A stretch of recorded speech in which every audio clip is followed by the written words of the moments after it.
శుక్లాంబరధరం విష్ణుం శశివర్ణం చతుర్భుజం ప్రసన్నవదనం ధ్యాయేత్ సర్వవిఘ్నోపశాంతయే.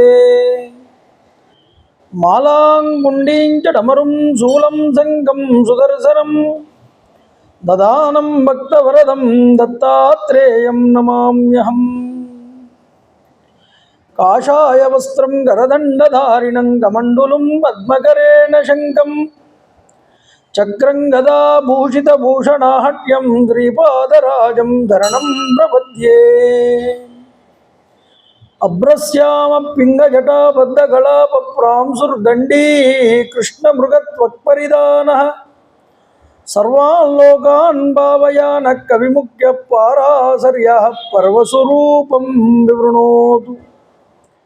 ఛాయాయాం పారిజాతస్య హేమసింహాసనోపరి ఆసీనమంబుజశ్యామం ఆయతాక్షమలంకృతం చంద్రాననం చతుర్బాహుం శ్రీవత్సాంకితవక్షసం రుక్మిణీ సత్యభామాభ్యాం సహితం కృష్ణమాశ్రయే. సదాశివసమారంభాం శంకరాచార్యమధ్యమాం అస్మదాచార్యపర్యంతాం వందే గురుపరంపరాం. విమలపటి కమలకుటి పుస్తక రుద్రాక్షసస్తహస్తపుటి కామాక్షి పక్ష్మలాక్షి కలిత విపంచి విభాసి వైరించి మనోజవం మారుతతుల్యవేగం జితేంద్రియం బుద్ధిమతాం వరిష్టం వాతాత్మజం వానరయూధముఖ్యం శ్రీరామదూతం శిరసాన్నమామి. హరి ఓం. పరమేశ్వర స్వరూపమై సౌగ నమస్కారం. ధ్రువాయే నమః. నారాయణం నమస్కృత్య నరం చైవ నరోత్తమం దేవీం సరస్వతీం వ్యాసం తతో జయముదీరయే. నకులస్య తు వక్ష్యామి కర్మాణి విజయం తథా వాసుదేవజితామాశాం యథా సావజయత్ ప్రభుః. నాటి రోజు సహదేవుడు దక్షిణ దిక్కుగా వెళ్ళాడు. ఆంధ్ర, పాండ్య, కేరళ,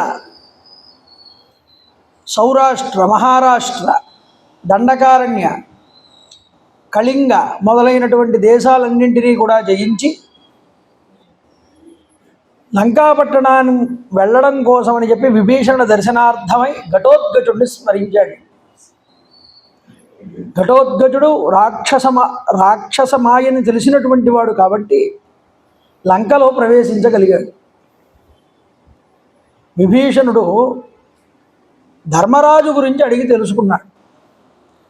తెలుసుకుని కాలాన్ని బట్టి ప్రవృత్తి ఉంటుంది అని, కాల ప్రవృత్తిని అందరూ అంగీకరించాలని ధర్మరాజుకి ఆ యొక్క రాజసూయ యాగ నిమిత్తమై సకలాభరణాలు రత్నాలు పంపించాడు. ఇక నకులుడు పశ్చిమంగా బయలుదేరాడు. వాసుదేవుడి యొక్క ఆధీనంలో ఉన్నటువంటి పశ్చిమ దిక్కు అది. ద్వారకా నగరం పశ్చిమ దిక్కు వైపే ఉంది కదండి. అందువల్ల తండ్రి గారి ఆ యొక్క ధర్మరాజు యొక్క అనుజ్ఞ తీసుకున్నాడు, పశ్చిమ దిక్కుకు బయలుదేరుతున్నాడు. తతో బహుధనం రమ్యం గవాద్యం ధనధాన్యవతు కార్తికేయస్య దయితం రోహితకముభాస్రథం. చాలా ధనధాన్యాలతో తులతూగేటటువంటి గోసంపన్నమైనటువంటి కుమారస్వామికి ఇష్టమైనటువంటి రోహితము అనేటటువంటి పర్వతం దగ్గరికి వెళ్ళాడు. మొట్టమొదట అక్కడ ఉన్నటువంటి మత్త మయూరకులు అనేటటువంటి రాజులు, వాళ్ళని ఓడించాడు. ఘోర సంగ్రామం జరిగింది వాళ్ళ నకులుడికి మధ్య. ఆ తరువాత శైరీషక అనేటటువంటి దేశాన్ని చేరాడు. అక్కడి నుంచి మహోత్తము అనేటటువంటి దేశాన్ని వెళ్ళాడు, అక్కడ విజయాన్ని సాధించాడు. తర్వాత మరుభూమి వైపు వెళ్ళాడండి, అంటే ఎడారి ప్రాంతాలు, ఆఫ్ఘనిస్తాన్, కిజికిస్తాన్, పాకిస్తాన్, ఇప్పుడు మనం పీల్చుకుంటున్నామే వీటన్నింటినీ మరుభూములు అంటారు. అరబ్ కంట్రీల అన్నింటి వైపుకి వెళ్ళాట. చూడండి, అక్కడ ఆక్రోశుడు అనేటటువంటి వాడిని జయించాడు. యుద్ధం గొప్పగా జరిగింది వాళ్ళిద్దరికి. అది దాటి దశార్ణ దేశాన్ని చేరుకున్నాడు. నకులుడు శిబి, త్రిగర్త, అంబష్ఠ, మాళవ, పంచకర్పట, మాధ్యమిక అనేటటువంటి దేశాలని జయించుకుంటూ ముందరకు వెళ్ళాడు. చూడండి, అక్కడి నుండి పుష్కరారణ్య నివాసులైనటువంటి కొంతమందిని అదుపులోకి తెచ్చుకున్నాడు. సముద్ర తీరంలో నివసించేటటువంటి మహాబలవంతులు గ్రామణీయులు, ఆ పేరున్నటువంటి క్షత్రియులు, గ్రామణీయులు అనే పేరు కలిగిన క్షత్రియులను లొంగ తీసుకున్నాడు. సరస్వతీ నదీ తీరాన ఉన్నటువంటి శూద్రభీర గణాలన్నింటినీ కూడా, మత్స్య సంపదతో జీవించేటటువంటి వారందరినీ కూడా లొంగ తీసుకున్నాడు. సమస్త కృష్ణం పంచనదం చైవ, పంచనద దేశములు అంటారు పంజాబ్. ఈ పంజాబ్, అమరపర్వతం, ఉత్తర జ్యోతిష్యం, దివ్యకటం, ద్వారపాల నగరాలన్నింటికీ కూడా వెళ్ళాడు. వాళ్ళందరినీ ఓడించాడు, గెలిచాడు. అక్కడి నుంచి రమటాన్, హారహూణాంశ్చ ప్రతిథ్యాశ్చైవయే నృపాహ, రమట, హర, హరణ అనేటటువంటి పశ్చిమ నరాధిపతులందరినీ కూడా జయించాటండి. అక్కడ నుండి తత్రస్థ ప్రేషయామాస వాసుదేవస్య భారత, శ్రీకృష్ణుడి యొక్క ద్వారకానగరం వైపుకు వెళ్ళాడు. ద్వారకానగరం దగ్గరికి ఒక దూతని పంపించాడు. యువతల ఒడ్డు నుండి అవతలకు వెళ్ళలే. దూతని పంపగానే ఆ దూత వెళ్ళి శ్రీకృష్ణ పరమాత్మకి నకులుడు ఇచ్చినటువంటి సందేశాన్ని వినిపించాడు. శ్రీకృష్ణ పరమాత్మ ఆనందించి, తప్పకుండా నేను నా యొక్క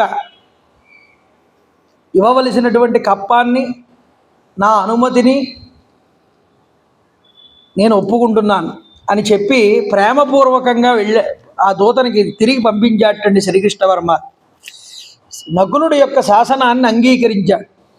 తర్వాత సాకల దేశాన్ని గెలిచాడు నకులుడు. మద్ర రాజధానిలోకి ప్రవేశించి అక్కడ పరిపాలకుడైనటువంటి ఇతడి మేనమామ అయినటువంటి నకులుడు మేనమామ అయినటువంటి శల్యుణ్ణి వర్తమానం పంపించి ప్రేమతో జయించాడు. శల్యుడి సమ్మానానికి అర్హుడైనటువంటి నకులుడు ఉచిత సత్కారాన్ని పొందాడు.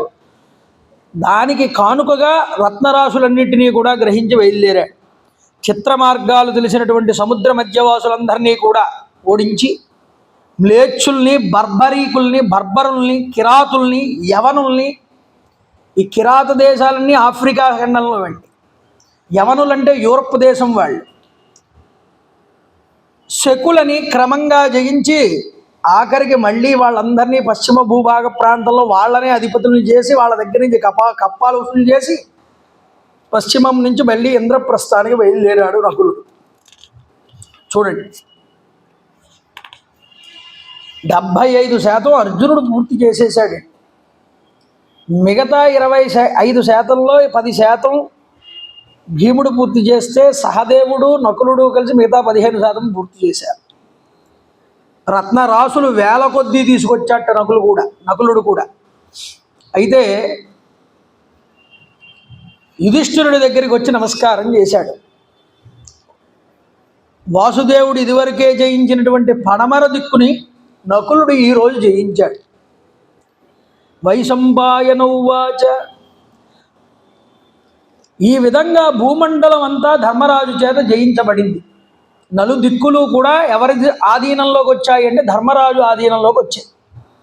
అంటే ధర్మరాజు ఏది శాసనం చేస్తే, ఏ జీవో అప్లై చేస్తే మిగతా దేశాలన్నీ ఆ జీవోనే ఫాలో అవ్వాలి. అంతటి స్థాయికి వచ్చాడు ధర్మరాజు. భారతదేశంలో న్యూఢిల్లీ అనేటటువంటి ప్రాంతం ఏదైతే ఉందో అది ఇంద్రప్రస్థంగా పిలువబడిందో, ఆ ఇంద్రప్రస్థమే మొత్తం ప్రపంచానికి అంతటికీ రాజధాని. ఆ ఇంద్రప్రస్థం నుండే సకల కార్యాలు కూడా జరిగేవి. వ్యాసుడి యొక్క రచన వైచిత్రిలో దేశభక్తి కూడా కనిపిస్తుందండి మనం జాగ్రత్తగా చదివితే మహాభారతాన్ని. ఎందుకు అంటే భారతీయులు అన్నా, ఆర్ష వైభవం అన్నా, సనాతన ధర్మం అన్నా ఎంత గొప్పవో చాటి చెప్తాడు తన యొక్క గ్రంథము ద్వారా వ్యాసుడు. కాబట్టి అంటున్నాడు, ఇంతటి ఆకర్షణ ధర్మరాజుకి ఎందుకు వచ్చింది అంటే, చతుర్భిర్భీమసేనాద్యై భాతృభిః సహితో నృపః అనుగృహ్య ప్రజా సర్వవర్ణాపగోపయతు. భీమసేనుడు లాంటి, అర్జునుడు లాంటి, నకుల సహదేవుడు లాంటి నలుగురు అన్నదమ్ములు చుట్టూరా ఉండగా తమ్ముళ్ళు ప్రజలందరినీ అనుగ్రహంతో చూస్తూ అన్ని వ్యవస్థల్ని కూడా, వర్ణాల వారిని కూడా ఆనందపరుస్తున్నట్ట ఈ ధర్మరాజు. అవిరోధేన సర్వేషాం హితం చక్రే యుధిష్ఠిరః ప్రియతాం దీయతాం సర్వం ముక్త్వా కోశం బలం వినా. ఎవరితో కూడా విరోధం లేదు ధర్మరాజు, కోప్పడలేదు ఎప్పుడు ఎవరిని, చిన్నబుచ్చ లేదు. ఒకవేళ యుద్ధంలో క్షత్రియ ధర్మంగా జయించినా దానికి అతన్నే రాజుగా ఉంచేవాడు. అందరినీ హిత సాధనలో నిమగ్నులు చేశారట, తృప్తిపరిచాడు. కోశాగారాన్ని తెరిపించి దాన ధర్మాలన్నీ కూడా చేయించాట ప్రజలందరికీ. ఎవరిని బలప్రయోగంతో లొంగ తీసుకోలేదు. ధర్మం అనేటటువంటి మాట తప్ప వేరొక మాట ధర్మరాజు నోటి నుంచి రాలేదు. అందువల్ల ధర్మరాజు అంతటి ఖ్యాతి వహించాడు. మీకు నిజానికి రామాయణంలో రామచంద్ర ప్రభు ఎంతటి ధర్మాన్ని ఆచరించి చూపిస్తారో, మనకి మహాభారతంలో ధర్మరాజు గారు అంత ధర్మాన్ని ఆచరించి చూపించారు. యుగ ధర్మాలు వేరు, ఆ యుగం వేరు, ఈ యుగం వేరు. కానీ ఆ యుగంలో ధర్మం ఆచరించడం కొద్దిగా ఇంకా తేలిక. కానీ ద్వాపర యుగం దగ్గరికి వచ్చేటప్పటికి ధర్మం 2 పాదాల మీదే నడుస్తుంది. త్రేతాయుగంలో 3 పాదాల మీద నడిచింది. 2 పాదాల మీద నడిచేటటువంటి వ్యవస్థని ధర్మయుక్తంగా చక్కదిద్దడం అంటే చాలా గొప్ప విషయం. అర్థమవుతుందో మీకు చెప్పింది. కానీ అలాంటి పరిస్థితుల యందు కూడా ధర్మరాజు తన యొక్క ధర్మాన్ని ఎక్కడా కూడా తప్పలేదు. కృష్ణుడంతటి వాడు భక్తుల కోసం ధర్మాన్ని ఇంకా అతిక్రమించాడేమో కానీ ధర్మరాజు అతిక్రమించలేదు.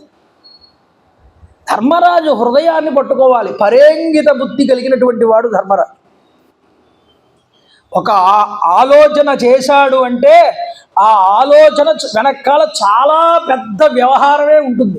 అలా లేకుండా ధర్మరాజు ఆలోచన చెయ్యడు. ఇది గుర్తుపెట్టుకోండి. ఎందుకంటే ఈ మాటలన్నీ మీకు మళ్ళీ మహాభారతం విన్నప్పుడల్లా వస్తూ ఉంటాయి. ఎందుకంటే అసలు ధర్మరాజు ఎంత గొప్పవాడో విదురుడు చెప్తాడు ధృతరాష్ట్రుడితో. ఆయన బుద్ధి ఆలోచన ముందు మీరు ఎవరూ నిలబడలేరయ్యా అంటాడు విదురునీతిలో. ఆయన పరేంగిత బుద్ధి కలిగినటువంటి వాడు. నిజానికి చెప్పాలంటే ధర్మరాజు పరేంగిత జ్ఞానం ఇద్దరికే కనిపిస్తుందండి. మొత్తం మీరు పురాణాలు వినండి, పురుషుల్లో ఇద్దరికే పరేంగిత బుద్ధి ఉంది. ఒకటి ధర్మరాజు, 2 స్వామి హనుమ. వీళ్ళిద్దరూ పరేంగిత జ్ఞానం కలిగినటువంటి వారు. అంటే పరేంగిత బుద్ధి అంటే గుర్తుపెట్టుకోండి, తను ఉద్ధరించబడుతూ సకలాన్ని కూడా ఉద్ధరింపజేస్తూ ధర్మాన్ని అతిక్రమించకుండా భగవంతుడు ఏది చెప్పాడో దానికి తగ్గట్టుగా నడుచుకుంటూ ఎవరైతే జీవనాన్ని సాగిస్తారో ఆ ఆచరించినటువంటి కర్మ కేవలం తాను బ్రతికినంతకాలం సరిపోయడానికి కాకుండా తర్వాత తన ఉత్తర జన్మలకి కూడా అది గొప్ప హేతు అయ్యేలాగా బ్రతకడం పరేంగిత జ్ఞానం. ఒక మాట మాట్లాడినా, ఒక ఆలోచన చేసినా అది ఎటువంటి అపమార్గం వైపుకి వెళ్ళదు. అందులో అతడు తప్పకుండా నెగ్గి తీరతాడు. ఆలస్యం అవ్వచ్చు కానీ అందుకనే సంజయుడంతటి వాడు రాయబారానికి పంపిస్తాడు ధృతరాష్ట్రుడు. అన్నీ చెప్తాడు. చెప్పించిన తర్వాత శ్రీకృష్ణ పరమాత్మ తిట్టాల్సిన తిట్లన్నీ తిట్టి పంపుతారు. ఇంటికి వచ్చి ధృతరాష్ట్రుడితో మాట్లాడతాడు సంజయుడు. నువ్వు అనుకున్నట్లేం కాదు, నీ కుమారుడు మీ తమ్ముడు కొడుకు చాలా గొప్పవాడు, మెత్తటి పులి అంటాడు. మెత్తటి పులి అంటే ఏమిటండి అర్థం? బోనులో ఉందండి ఒక పులి. అది బోనులో ఉంది కదా, ఏమీ చెయ్యదు కదా అని ఓ దాన్ని జుట్టట్టుకుని లాగుతున్నాడు తోకట్టుకుని. ఏం చేస్తుంది? చూస్తూ చూస్తూ ఉంటుంది. సమయం రాగానే ఆ దొరికిన చెయ్యిని వెంటనే పట్టుకుంటు. ఆ సమయం కోసం చూస్తున్నాడయ్యా ఈ ధర్మరాజు. కంగారు పడుతున్నావు నువ్వు. ఈ ఈ సమయం వచ్చినప్పుడు ఒక్క దెబ్బ వేస్తాడు. ఎందుకు ఆగుతున్నాడో తెలుసా? ఇప్పుడు అది కూడా చెప్పేస్తాను నేను. ప్రజల యొక్క అనురాగం అంతా ధర్మరాజు వైపుకి తిరిగిపోయింది. ఈరోజు ధర్మరాజుని అనవసరంగా ధృతరాష్ట్రుడు వాడి కొడుకులు అందరూ కలిసి రాజ్య భ్రష్టుల్ని జయించారు కావాలని, రాజ్యం మీద ఆశతో అనే సింపతి ప్రజల్లో పూర్తిగా తిరిగిపోయేంత వరకు ఉలకడు పలకడు.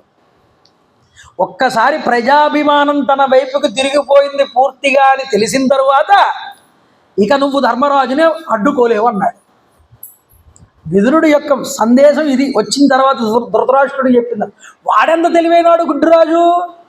పంపేస్తూ సంజయుణ్ణి అసలు రాజ్యము వాటా దీని గురించి ఇస్తాము అనేటటువంటి మాటలు, ఫైనాన్షియల్ విషయాలు ఏమీ అర్థమన్నాడు. ఇంకేం చెప్పేటట్టు? తండ్రి కొంతమంది ఉత్తరాలు రాస్తారు, తండ్రి గారికి దండాలు, తల్లి గారికి క్షేమాలు, అందరూ బాగున్నారని చెప్పండి అంటారు, అందరినీ తలిచానని చెప్పండి అంటాడు. అంతా చెప్పేసి శ్రీరామ జయంతో పూర్తి చేస్తాడు. అందులో ఎంతకీ ఏమీ ఉండదు, ఉత్తరంలో సందేశం ఏమి ఉండదు. వాడు మొత్తం రాసింది ఏమిటి అంటే శ్రీరామ జయం, అందరికీ క్షేమాలు, అంతే. అలాంటి సందేశం అండి సంజయుడు. ఒక రకంగా చెప్పాలి అంటే నీకు రాజ్యం ఇస్తాం, నీ రాజ్యం నీకు ఇచ్చేస్తాం, నువ్వు గొడవ పెడకు, యుద్ధానికి రాకు అన్న మాట వాడలేదు వాడు. అయ్యా వాళ్ళు పాపాత్ములు, మీరు ఉన్నతులు, మీరు ఎప్పుడూ కూడా శ్రేష్ఠులు, వాళ్ళ పాపాన్ని వాళ్లే పోతారయ్యా. మీరు ఇలాంటి యుద్ధాలు చేసి వాళ్ళని చంపి చక్కగా ఉన్న మీ జీవితాల్లో ఈ యొక్క అపకీర్తి అనేటటువంటిది తెచ్చుకోవడం ఎందుకు? మీరు ఎప్పుడులాగా అలాగే భిక్షాటన చేసుకుంటూ ఉండండి, వాళ్ళ పాపాన్ని వాళ్లే పోతారన్నట్లుగా మాట్లాడాడు. ఇలా మాట్లాడితే ఎవరికైనా కోపం వస్తుంది కదండి. అప్పుడు శ్రీకృష్ణ పరమాత్మ అందుకున్నారు. మరి ఇన్ని తప్పులు చేశారు మీ కౌరవులు, ఇవన్నీ కూడా ఎందుకు మర్చిపోతాడు అనుకుంటున్నావు ధర్మరాజు? ఇవన్నీ సరి అయిన సమయంలో సరి అయినటువంటి ఫలితాలను అనుభవింప చేయిస్తాయి. లోకంలో ఆయుధాలు అనేటటువంటివి ఎందుకున్నాయి, అస్త్రాలు ఎందుకున్నాయి, ఇవన్నీ భగవంతుడు ఎందుకు సృష్టించాడు? లోకంలో దొంగల్ని చంపడానికి. దొంగలు అనేవాళ్ళు ఎవడో నీ ఇంట్లోంచి వస్తువు దొబ్బుకుని వెళ్ళిపోయిన వాడు దొంగ కాదు. బలాత్కారంగా అన్యాయంగా నీ దగ్గర నుంచి డబ్బు దోచేసుకున్నవాడు కూడా దొంగే. వాడు దొంగ కాదు, వీడు ఎవరికీ తెలియకుండా వచ్చి ఇంట్లోంచి దొంగతనం చేసిన వాడే దొంగ పడరా. ఇప్పుడు మీ యొక్క పౌరవులందరూ దొంగలే. ఎందుకు దొంగలయ్యారు అంటే అన్యాయంగా ద్యోతం ఆడి ఆ యొక్క అడవులను పాలు చేశారు వీళ్ళందరినీ. అనుద్యూత పర్వం అని, ద్యూత పర్వం అని మనకి గొప్పగా వస్తుంది ముందర ఈ సభాపర్వంలోనే. సభాపర్వంలో ముఖ్యంగా 2 సభలండి, ఒకటి మయసభ, 2 కురుసభ, ద్యూత సభ. మరి చెప్పాలంటే మయసభ ఏమిటి, ద్యూత సభ ఏమిటి, 2 సభల గురించి చెప్పారు సభాపర్వంలో. ఒక మయసభ ధర్మాత్ముడి యొక్క ధర్మ ఫలితంగా వచ్చింది మయసభ. మరో సభ దుష్టాత్ములు, నీచులు, కుటిలాత్ములు అయినటువంటి వారి యొక్క ఆలోచన నుంచి పుట్టినటువంటి సభ, అది ద్యూత సభ. అంటే ధర్మం వల్ల ధనం వస్తుంది. మొదటి చాప్టర్ అంతా కూడా ధర్మంతో భాసిల్లే ధర్మరాజు యొక్క లక్ష్మిని గురించి చూపిస్తాడు సభాపర్వం. సభాపర్వం రెండో భాగంలో దొంగతనాలు చేసి అడ్డదారుల్లో ధనాన్ని సంపాదించే వాళ్ళకి కూడా లక్ష్మి వరిస్తుంది. ఆ వరించే విధానాన్ని కూడా చూపిస్తాడు సభాపర్వం.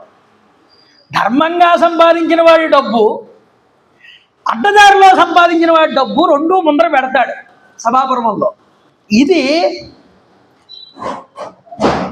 అరణ్య పర్వం దాటిపోయి విరాట పర్వంలోకి వచ్చి ఉత్తర గోగ్రహణం జరిగేటటువంటి సమయంలో బయటపడుతుంది ఎవరి సత్తా ఏమిటంది. ఈలోపు ఏమైంది? భగవదానుగ్రహాన్ని పొందాడు ధర్మ మార్గాన్ని విడిచిపెట్టకుండా ధర్మరాజు. ధర్మంగా సంపాదించిన వాడి డబ్బు పోతే వాడు ఆ డబ్బుని సంపాదించడానికి మళ్ళీ అన్యాయం వైపు వెళ్ళాడా, ఆ ధర్మాన్నే పట్టుకుని నుంచున్నాడా? ఇది ఒక ప్రశ్న. ఒకడు కుటిలంగా అన్యాయంగా డబ్బు దోచేసుకున్నాడు, దానిని వాడు నిలబెట్టుకోవడానికి నిద్రాహారం లేక నిరంతరము కూడా దాన్ని ఎక్కడ పోతుందో అని దాని ఎందే దృష్టి పెట్టి వాడి జీవితాన్ని, ఆయుష్ని అంతటినీ కూడా వ్యర్థం చేసుకున్నాడు. ఈ ధర్మయుక్తంగా కష్టం వచ్చిన సమయంలో కూడా ధర్మాన్ని విడిచిపెట్టకుండా నిలబడిన ధర్మరాజుకి ఆఖరికి మళ్ళీ లక్ష్మి వచ్చి వరించింది. ఈ యొక్క కౌరవులకి అన్యాయంగా దోచుకున్నారు ధనాన్ని. ఈ ధనం నిలబడలేదు కదా, ఒక్కడూ మిగలలేదు, అందరూ చనిపోయారు. ఆఖరికి 100 మంది కొడుకులు ఉన్నటువంటి ధృతరాష్ట్రుడికి అంత్యేష్టి సంస్కారం చేయడానికి ఒక్కడు మిగలలేదు. అది పరిస్థితి అయ్యింది అక్కడ. అంటే సభా పర్వం, ఒక మయసభ, ఒక జ్యోత సభ, ఈ రెండింటినీ సభాపర్వం మనకి ప్రత్యేకంగా చూపిస్తుంది. మయసభ ఏం చేస్తుంది? భ్రమ కల్పిస్తుంది. ఈ మయసభలోనే బతుకుతున్నాం మనందరం, వీటన్నింటినీ చూసి ఇవే నిజం, ఇవి మనకి కావాలి, సొంతం అనే భ్రమ భగవంతుడు మనకి కలిగిస్తున్నాడు. ఈ కలిగించిన ధర్మరాజులాగా ధర్మం పట్టుకుని ఉన్నావా? కష్టాలను ఓర్చుకుంటూ ధర్మం ప్రధానం చేసుకుని ధర్మరాజులాగా కీర్తి వహిస్తావు, గొప్ప లక్ష్మిని అలంకృతం పొందుతావు, స్వర్గాన్ని అధిరోహిస్తావు. స్వశరీరంతో వెళ్ళాడండి స్వర్గానికి. మరి ఇలాంటి మాయని చూసి ఆశ్చర్యాన్ని పొంది వాడికింత గొప్పగా ఉన్నాడు, వాడికింత డబ్బు ఉంది, మనం కూడా అంత డబ్బు సంపాదించాలని తప్పుదోవలు పడితే కౌరవుల్లాగా నాయనా నాశనం అయిపోతావురా. ఇది చూపించడానికి పెద్ద ప్లాట్ఫామ్ ఒకటి క్రియేట్ చేసి ఆ ప్లాట్ఫామ్ ద్వారా సభాపర్వాన్ని ముందరికి నడిపిస్తాడు వ్యాసుడు. ఇది ముఖ్య ఉద్దేశం. అందువల్ల 1కి 2 సార్లు ధర్మరాజు ఇంత ధర్మంగా రాజ్యాన్ని పరిపాలన చేస్తున్నాడు, ఇంత ధర్మంగా ఉంటున్నాడు కాబట్టి ఋషులందరూ ఆయనకి వెనకాల నిలబడ్డారు, దేవతలు నిలబడ్డారు, రాజులు నిలబడ్డారు, గొప్ప బలం వెనకాల వచ్చి చేకూరింది. ఇదంతా దేని వల్ల వచ్చింది? ధర్మం వల్ల వచ్చింది. ధర్మం వల్ల వచ్చింది ఎప్పటికీ పోదండి. ఒకవేళ పోయినట్టు కనిపించినా అది శాశ్వతం కాదు, మళ్ళీ తిరిగి వస్తుంది. ఇది ధర్మరాజు యొక్క ధర్మానికి గొప్పగా అలంకారప్రాయంగా చూపించినటువంటి వ్యవహారం. డబ్బు ఉంది, ధర్మం ఉంది, హాయిగా బ్రతికేశాడు. ఆయన చేతుల్లో ఇంతమంది జనాలు ఉన్నారు, ఆయన ఏం చెప్పినా అది చెల్లుతుంది. అలా ఉండగలిగిన వాడు ధర్మం ఆచరించగలడంలో పెద్ద గొప్పే ఉందండి అని అడగరు ఎవరైనా. రాముడు ధర్మాత్ముడు, రాముడు ధర్మాత్ముడని ఆయన కోసల దేశ ప్రభువు, ఆయన రాజు శాసనం ఉంటే ఏదైనా చేయగలడు. అలాంటి వాడు ధర్మం ఆచరించకపోతే అలాంటి వాడు ఆచరిస్తాడా అని అనొచ్చు. కాదు, ఒక రావణాసురుడి వల్ల 14 ఏళ్ళు అరణ్యవాసంలో ఉండి ఆ రావణాసురుడిని సంహారం చేసి కేవలం కందమూల ఫలాలు తిని అంతటి రాముడు ధర్మాన్ని విడిచిపెట్టకుండా అన్ని కష్టాల్లో కూడా ఒక రాక్షసుణ్ణి తన యొక్క వానరుల చేత, వృక్షముల చేత, ప్రకృతి చేత శక్తులు సంపాదించుకునే వాడిని సంహారం చేసి వచ్చి నిలబడ్డాడు. కాబట్టే ఈరోజు రాముడి ఖ్యాతి ఏమిటో లోకానికి తెలుసు. అందువల్ల ధర్మరాజు ఇంత సుఖాలుగాను భోగాలతో ఉండిపోయి ఉండుంటే అతడి ధర్మం ఏమిటో, అంత గొప్పతనం ఏమిటో నిజానికి లోకానికి తెలియదేమో. అంత ధర్మాత్ముడు డబ్బు ఉన్నప్పుడు ఎంత ధర్మంగా ఉన్నాడో, డబ్బు పోయినప్పుడు కూడా ఆ యొక్క వనవాసాల్లో అరణ్యంలో తిరుగుతున్నప్పుడు కూడా అదే ధర్మబుద్ధితో ఉన్నాడు. సంజయుడు వాళ్ళు ఏవో భోగాలు అనుభవిస్తున్నారని మీరేం బాధపడకండి, వాళ్ళు భోగాలు అనుభవించారు, పాపాలు చేశారు, అలాంటి బాధలు ఎందుకు, వదిలిపెట్టేయండి అంటాడు. అసలు నేను అలా రాజ్యం గురించి కానీ యుద్ధం గురించి కానీ నేను ఏమైనా మాట్లాడైనా నాయనా సంజయ? నాశ్రేయాన్వై గీత శబ్దం శృణోతి, నాశ్రేయాన్వై ఈశ్వరో విగ్రహాణ. పుణ్యం లేనివాడు మంచి గుడ్డ కట్టలేడురా. పుణ్యం లేనివాడు కీర్తిగానాన్ని వినలేడు. ఏమంటే మహానుభావ నమస్కారం అంటాడు రోడ్డు మీద వెళ్ళిపోతూ ఎవడో, మీరు గొప్పవారండి, మీరు పురాణం బాగా చెప్తారు అని పొగుడుతాడు. ఇది కీర్తిగానం. అంటే ఒకడు మనల్ని చూసి నమస్కరించడం, మనల్ని పొగడడం ఉందే, అది కూడా మనం ఏదో పుణ్యం చేసుకుంటే తప్ప రాదు. పుణ్యం లేనివాడు కీర్తిగానాన్ని వినలేడు. పుణ్యం లేనివాడు మంచి గుడ్డ కట్టలేడు, మంచి తిండి తినలేడు. పుణ్యం ఉండాలి దేనికైనా. అది దేని వల్ల వస్తుంది? ధర్మం వల్ల వస్తుంది. ఏమో వాళ్ళు ఏ పుణ్యం చేసుకున్నారు, ఆ పుణ్య ఫలితం వాళ్ళు అనుభవిస్తున్నారు. మేమేదో పాపం చేసుకుని ఉండుంటాం సంజయ. అందువల్ల ఈ అరణ్య అజ్ఞాతవాసాలు అనుభవించామయ్యా అంటాడు. ధర్మరాజు మాట ఎంత గొప్పగా ఉంటుందో చూడు. అందువల్ల మహాత్ములు మాట్లాడితే, పెద్ద గొప్పవాళ్ళు మాట్లాడితే, ధర్మాత్ములు మాట్లాడితే ఎలా ఉంటుందో మనం నేర్చుకోవాలి. కష్టాలు వచ్చాయి కదా అని ఏడు చేయలేదు ధర్మరాజు. దానికి ఎలా సమాధానం చెప్పాలో అలా సమాధానం చెప్పాలి. అంటే భగవంతుడు అనేవాడు ఒకడు ఉన్నాడు. ఆ భగవంతుడు మనం చేసిన ప్రతి పనిని లెక్క వేస్తున్నాడు. ఆ సమయం వచ్చినప్పుడు దాన్ని కష్టంగాను సుఖంగాను ఇస్తాడు. నాకేం పోయింది, నేను ఇప్పుడు అంతా ధర్మం ఆచరిస్తున్నాను, నాకు అధర్మం ఏమీ లేదు, భగవంతుడు నాకు ఎప్పటికైనా మళ్ళీ సుఖాన్ని ఇస్తాడు ఆ నమ్మకం నాకుంది. ఇది గొప్పదైనటువంటి స్థితి. ఇది పర్యాంగిత జ్ఞానం. ఆ ఆలోచనలో ఉన్నాడు ధర్మరాజు. కాబట్టి ఆయన ధర్మాత్ముడు.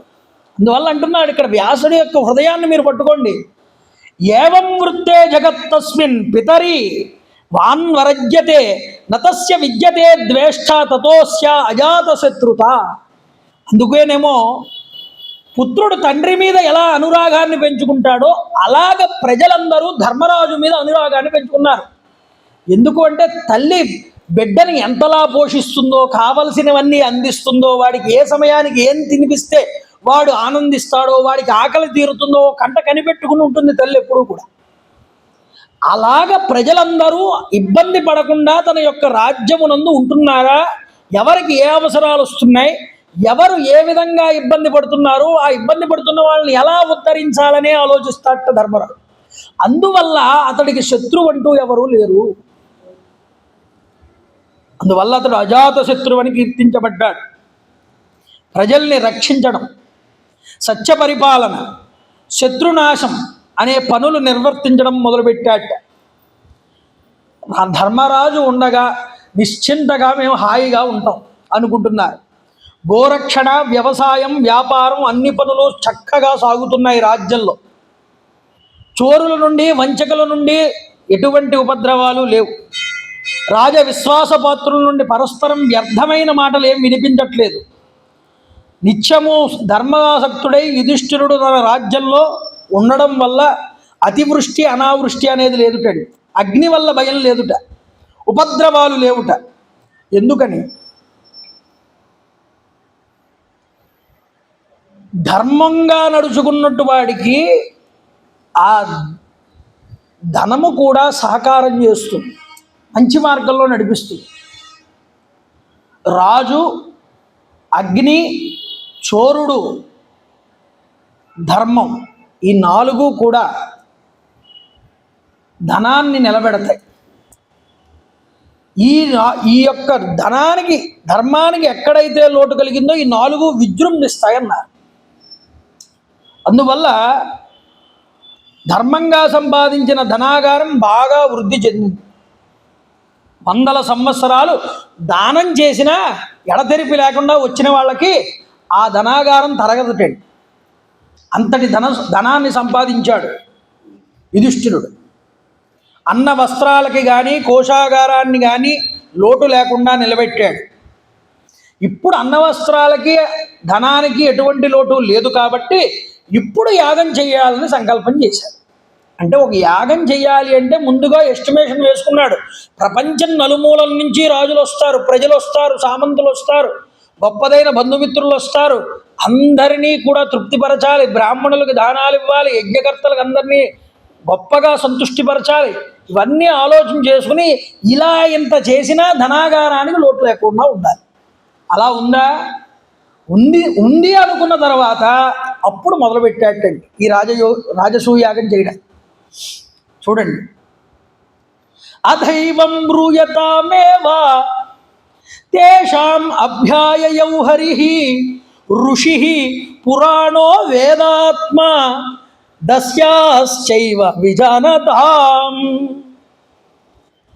సభలో కూర్చుని రాజసూయం చేయడానికి ఇది సరి అయిన సమయం ఆసన్నమైందని చర్చిస్తూ ఉండగా శ్రీకృష్ణ పరమాత్మ మహానుభావుడు ఆ సభలోకి వేయించేశారటండి.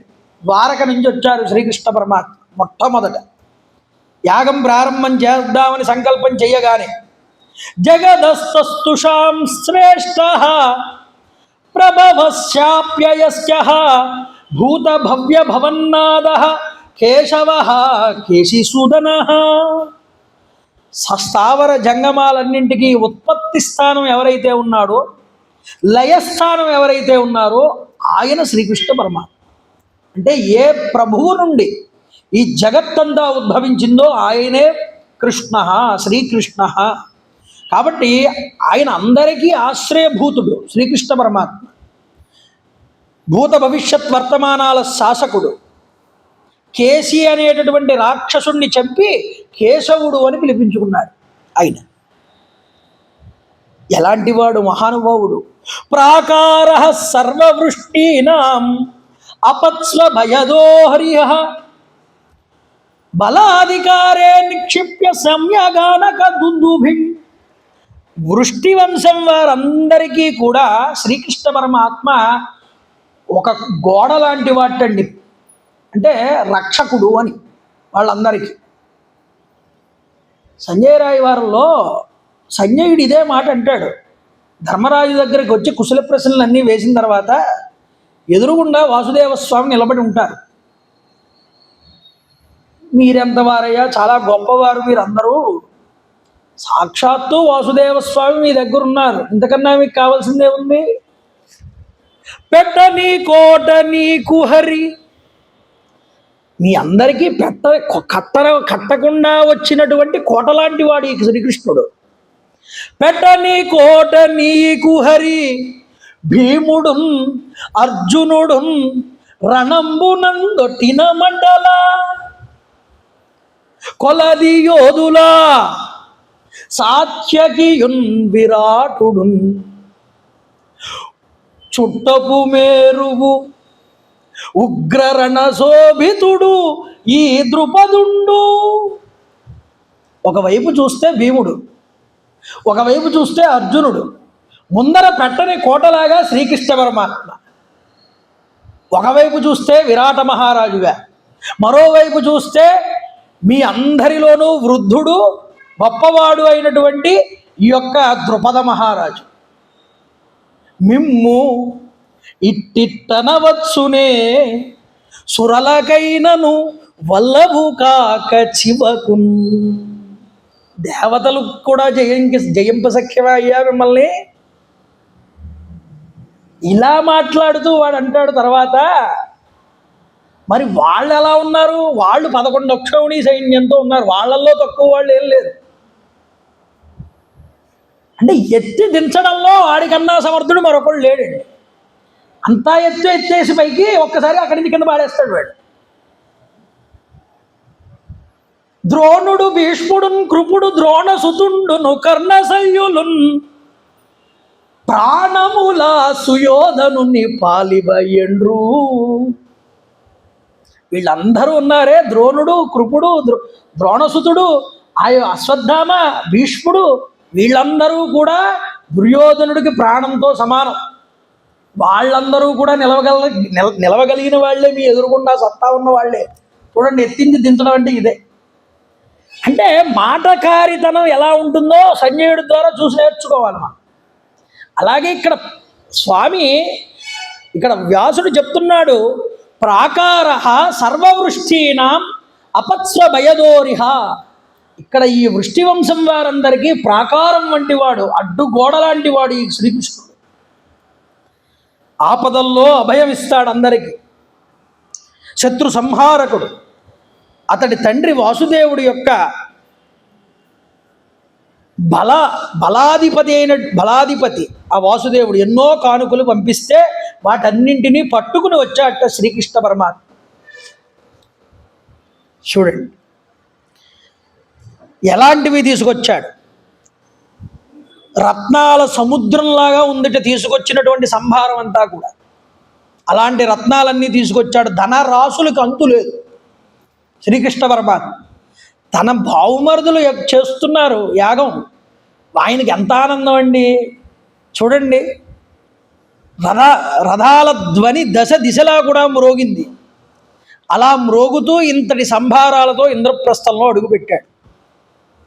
అక్షయ ధనరాశుల చేత ధర్మరాజు ధనాన్నంతటినీ, ధనకోశాన్నంతటినీ నింపాటండి శ్రీకృష్ణ పరమాత్మ. ఆనంద జిగితుడయ్యాడు. మొదటి ఆనందం ఆయనది. స్వాగత సత్కారాలు చెప్పి శ్రీకృష్ణ పరమాత్మకి కుశలం అడిగి సుఖాసీనుణ్ణి చేసి ఆయన దగ్గరికి దౌమ్యుడు వారు, కృష్ణద్వైపాయనుడు వ్యాసుల వారు ఇద్దరూ కూడా నలుగురు సోదరుల్ని వెంట పెట్టుకుని ధర్మరాజుతో కూడా వచ్చారు. అక్కడికి వచ్చి నమస్కారం చేసి ధర్మరాజు గారు అంటున్నారు శ్రీకృష్ణుడితో, అయ్యా మహానుభావ, నీ దయ వల్ల మీ సేవ కొరకు ఈ భూమండలం అంతా కూడా ఇప్పుడు నా ఆధీనంలోకి వచ్చింది. ఎంత గొప్ప మాటో చూడండి.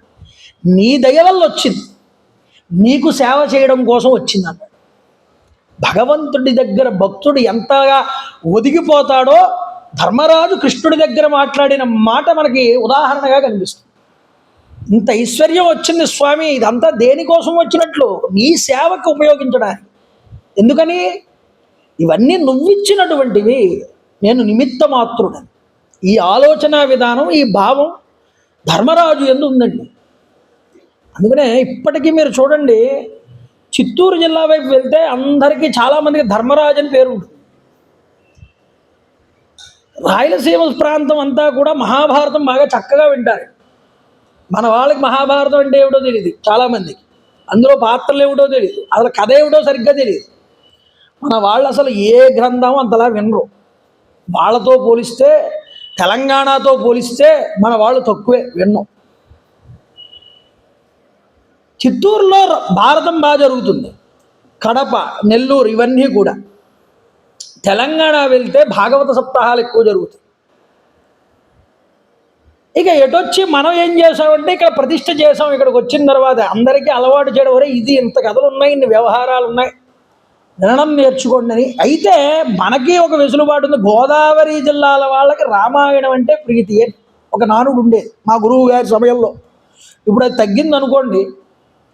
రామాయణ ప్రవచనాలు, రామాయణ నవాహములు ఎక్కువగా జరుగుతూ ఉండేవిట గోదావరి జిల్లాలో. ఒక్కొక్కళ్ళు ఒక్కొక్క ఇంటిలో పెట్టిస్తూ ఉండేవారట. వాళ్ళ తండ్రి గారి పేరు చెప్పో, పెద్దల పేరు చెప్పో, సాయంత్రం అయ్యేటప్పటికి పీఠం వేసి చక్కగా ఆవు పేడ జల్లి అలికి కూర్చోబెట్టి దేవాలయం దగ్గర జరుగుతూ ఉండేవి. అవి లుప్తమైపోయాయి మన గ్రామాలలో. అనవసరమైనటువంటి సమావేశాలు ఇవన్నీ ఎక్కువైపోయి ఈ ధర్మం లుప్తమైపోయింది. అసలు ఈ పురాణం అనేటటువంటిది చాలా ప్రత్యేకంగా నడిచేది మన ఆంధ్రదేశంలో. కాబట్టి ఆయన అంత ధర్మంగా భక్తితో భగవంతుడి దగ్గర మాట్లాడాడు ఆ మాట. ఈ నీ అనుగ్రహంతో అనేక ధనరాశులన్నీ నన్ను చేరాయి స్వామి. ఈ ధనాన్నంతటినీ బ్రాహ్మణులకి, అగ్నికి సమర్పించాలని అనుకుంటున్నాను. అంటే యాగం చేయాలనుకుంటున్నాను అని అర్థం. నేను ఇప్పుడు నీతో సోదరులతో యజ్ఞం చేయ నిశ్చయించుకున్నాను. దీనికి నీ అనుజ్ఞ కావాలి కృష్ణ. తద్దీక్షాస గోవింద త్వమాత్మానం మహాభుజ త్వయిష్టవతి దాశార్హ నిపాప్మా భవితాహ్యం. మీరు స్వయంగా యజ్ఞదీక్షను గ్రహించండి. మీరు యజ్ఞం చేస్తే నేను పాపరహితుడిని అవుతానన్నాడు. ఎవరు? ధర్మరాజు. శ్రీకృష్ణ పరమాత్మను తీసుకోమన్నాడు దీక్షగా. యజ్ఞం చేయడానికి మీరు కూర్చోండి అన్నాడు. అప్పుడు శ్రీకృష్ణ పరమాత్మ అంటున్నారు, అయ్యా, నువ్వు చక్రవర్తి అవ్వడానికి కావలసిన అర్హత నీకున్నది. నువ్వే ఈ గొప్ప యజ్ఞ దీక్షను స్వీకరించు. నువ్వు దీక్షను స్వీకరిస్తే మేమందరం కూడా కృతకృత్యులు అవుతాం అన్నాడు. యజాస్వాభీప్సితం యజ్ఞం మయి శ్రేయస్యవస్థితే. ఎందుకని? ధర్మాన్ని నిలబెట్టడానికి వచ్చాడు ఆయన. ధర్మస్థాపకుడు శ్రీకృష్ణ పరమాత్మ. ధర్మమూర్తి ఎవరు? ధర్మరాజు. కాబట్టి ధర్మం వైపు తనను నిలబడ్డాడు. నీ ఇష్టమైన యజ్ఞాన్ని ప్రారంభించు, నేను నీకు ఎల్లప్పుడూ శుభం చేయడానికి సంసిద్ధుడినై ఉంటానన్నారు శ్రీకృష్ణ వర్మ. నాకు తగిన పనిలో నన్ను పెట్టు, ఆ పని మాత్రం నేను నీకు తప్పకుండా చేసి పెడతానన్నారు. నీ ఆజ్ఞలన్నీ నేను పాలిస్తానన్నారు శ్రీకృష్ణ వర్మ. సఫల కృష్ణ సంకల్ప సిద్ధిశ్చ నియతామయా. ఓ హృషికేశ, గోవింద, పుండరీకాక్ష, పురాణ పురుష కృష్ణ, నీ కోరికని అనుసరించి నువ్వు స్వయంగా ఇక్కడికి విచ్చేసావు. ఓ మా యొక్క సంకల్పాలన్నీ సిద్ధించినట్లే. ఎందుకంటే నువ్వు వస్తేనే చాలయ్యా, అక్కడ జయం అనేటటువంటిది ఉండి తీరుతుంది. నాకు యాగసిద్ధి అనేటటువంటిది జరిగి తీరిపోయింది, నువ్వు రాగానే నాకు అర్థమైపోయింది ఆ విషయం అన్నాడు. శ్రీకృష్ణుని ఆజ్ఞానుసారం సోదర సహితుడైన ధర్మరాజు రాజసూయం చేయడానికి కావలసిన సామాగ్రిని అంతటినీ సిద్ధం చేయిస్తున్నట్టండి. ఎలాగా? మొట్టమొదట ధర్మరాజు సహదేవుణ్ణి మంత్రుల్ని పిలిచాట. పిలిచి ఈ రాజసూయ యాగం కోసం బ్రాహ్మణుల ఆదేశానుసారం ఈ యొక్క యాగానికి కావలసిన సామాగ్రి, ఉపకరణాలు, మంగళద్రవ్యాలు ధౌమ్యుణ్ణి పిలిచి ఆజ్ఞాపించాడు. మీరు ఏ సామాన్లు చెప్తే వాళ్ళు అవన్నీ ఏర్పాటు చేస్తారు. క్రమంగా దొరికినవన్నీ దొరికినట్లుగా మీ ఛానళ్ళన్నింటినీ తీసుకుని వెళ్ళి సిద్ధం చేస్తూ ఉండండి అని చెప్పాడు. ఇంద్రసేనుడు, విశోకుడు, అర్జున సారథి అయినటువంటి పురుడు నా హితాన్ని కోరి అన్నపానాది సంగ్రహణం చెయ్యండి అన్నాడు. అన్నానికి, షర్బత్తులకి, భోజన పదార్థాలకి, పానీయాలకి కావలసిన పదార్థాలు, ముడి సరుకులు అవన్నీ మీరు సిద్ధం చేయండి అన్నాడు. వేటిని తినాలనుకుంటున్నారో వాటిని అన్నింటినీ రస గంధ భరితంగా మనస్సుకు ప్రీతి కలిగేటట్లు బ్రాహ్మణుల కోసం చేయించండి. ఇలా మాటలు చెప్తూ ఇంకా పూర్తవ్వలేదు ఆ యొక్క ధర్మరాజుకి. ఈలోపు సహదేవుడు వచ్చి యజ్ఞానికి కావలసిన సామాన్లన్నీ సిద్ధమైపోయాయని చెప్పాడు. చూడండి, ఇప్పుడు ఈ యజ్ఞంలో ప్రధాన ఋత్విక్కుల కింద ఎవరుంటారు? ఒక ప్రశ్న. అయితే ప్రధాన ఋత్విక్కు వ్యాస భగవానుడు తన శిష్యులతో కూడా కలిసి వచ్చాడు. వారందరూ కూడా మూర్తిమవించినటువంటి వేదస్వరూపులంటే, వేదాలే ఆ మూర్తి రూపాల్లో వచ్చాయా అన్నట్లుగా కనిపిస్తున్నారు వాడు. ఇక వ్యాసుడు స్వయంగా బ్రహ్మత్వాన్ని అంగీకరించాట. ధనంజయ గోత్రీకులైనటువంటి బ్రాహ్మణులందరూ సామగానం చేయడానికి ఉపయుక్తులయ్యారు. యాజ్ఞవల్క్య ఋషి మహానుభావుడు, ఆయన అధ్వర్యువు కింద కూర్చున్నాడు యజ్ఞంలో. ఇక వసువు కుమారుడైనటువంటి పైలుడు వ్యాసు శిష్యుడైన ఈ పైలుడు ధౌమ్యుడితో సహితంగా హోత స్థానంలో కూర్చున్నారట వీళ్ళిద్దరు. ఇక వీళ్ళ పుత్రులు, శిష్యులు, మిగిలిన వేదాంగ నిష్ణాతులందరూ కూడా సప్తహోత్రీకుల కింద కూర్చున్నారటండి యాగంలో. వాళ్ళందరూ పుణ్యాహవచనం చేసి శాస్త్రోక్త విధితో ఆ యజ్ఞశాలని పవిత్రం చేశారట. చెప్పాను మీకు మొన్న, ఈ యజ్ఞశాల నిర్మాణం పురాణ్ ఖిల్లా అవతల వైపు యమునా నది ఒడ్డు దగ్గర జరిగింది. అక్కడే ఎన్నో భవనాలు నిర్మించారు. ఎందుకని? వచ్చిన రాజులకి, బ్రాహ్మణులకి విడిదివ్వడం కోసం. అందువల్ల ఆ పురాణ్ ఖిల్లా ప్రాంతం దగ్గర జరిగింది ఇదంతా కూడా. చూడండి, శాస్త్రోక్త విధిలో యజ్ఞశాలని పవిత్రం చేసి రాజ ఆజ్ఞను అనుసరించి శిల్పులందరూ వచ్చారటండి. దేవ మందిరాలన్నింటినీ కూడా నిర్మించారు, సుగంధభరితంగా నిర్మించారు వాటన్నింటినీ. తర్వాత మంత్రి సహదేవుణ్ణి పిలిచి రాజులందరినీ కూడా ఆహ్వానించడానికి కావలసిన దూతలందరినీ కూడా పంపమని ఆదేశించాట. రాజసూయాగం జరుగుతోంది, ధర్మరాజు గారు చేస్తున్నారు, మీరందరూ కూడా రావాలని ఆహ్వాన పత్రికలు వేయించి ఎవరికి? దూతలకు ఇచ్చి పంపించాడు. ఈ రాజు మాటలు విని సహదేవుడు వెంటనే దూతల్ని పంపించాడు. దేశాలు తిరిగారట ఈ దూతలందరూ కూడా. తిరిగి బ్రాహ్మణులు, వైశ్యులు, మాననీయులు, గొప్ప గొప్ప శూద్రులు కూడా ఈ యొక్క యజ్ఞానికి వచ్చారు, వాళ్ళందరినీ పిలవండి అన్నాడు ధర్మరాజు. ఏ వర్ణం వారిని విడిచిపెట్టద్దన్నాడు. చూడండి ఎంత చక్కనైన పాలనో ధర్మాత్ముడిది. సమాజ్ఞ స్థాస్తతో దూతాహ పాండవేయస్య శాసనాత్. ధర్మరాజు యొక్క ఆజ్ఞని తీసుకుని సహదేవుడు ఆనతిపై శీఘ్రంగా వెళ్ళగలిగిన గుర్రాల మీద దూతలు దేశ దేశాలు తిరిగి బ్రాహ్మణుల్ని క్షత్రియుల్ని అందరినీ కూడా ఆహ్వానం చేశారు. కొంతమందిని అయితే తమ వెంటే పెట్టుకుని వచ్చేశారు. అక్కడికి వచ్చిన బ్రాహ్మణులందరూ కలిసి యుధిష్ఠిరుడికి యజ్ఞ దీక్షని ఇచ్చారు. ధర్మరాజుకి యజ్ఞ దీక్ష తీసుకున్నాడు. చూడండి, యజ్ఞ దీక్షను తీసుకుని ధర్మరాజు వేల కొలది బ్రాహ్మణులు వెంట వస్తూ మంత్రభాగం చదువుతూ ఉండగా ఆ యజ్ఞశాలలోకి ప్రవేశిస్తున్నట్ట యజ్ఞం ప్రారంభం చేయడానికి. యజ్ఞశాలలోకి ప్రవేశం చేస్తున్న సమయంలో ధర్మరాజు గారి ముందు బ్రాహ్మణులు నడుస్తున్నారు.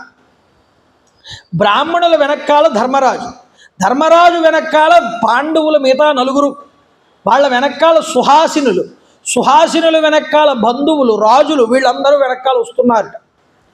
ఏనుగులతో, గుర్రాలతో, రాజలాంఛనాలతో దీక్షితుడై ధర్మరాజు యజ్ఞశాలలోకి వెళ్తున్నాడు. చూడండి, మూర్తీభవించిన ధర్మరూపం దాల్చిన దేవతలాగా కనిపించాడు ధర్మరాజు అంటాడు వ్యాసుడు.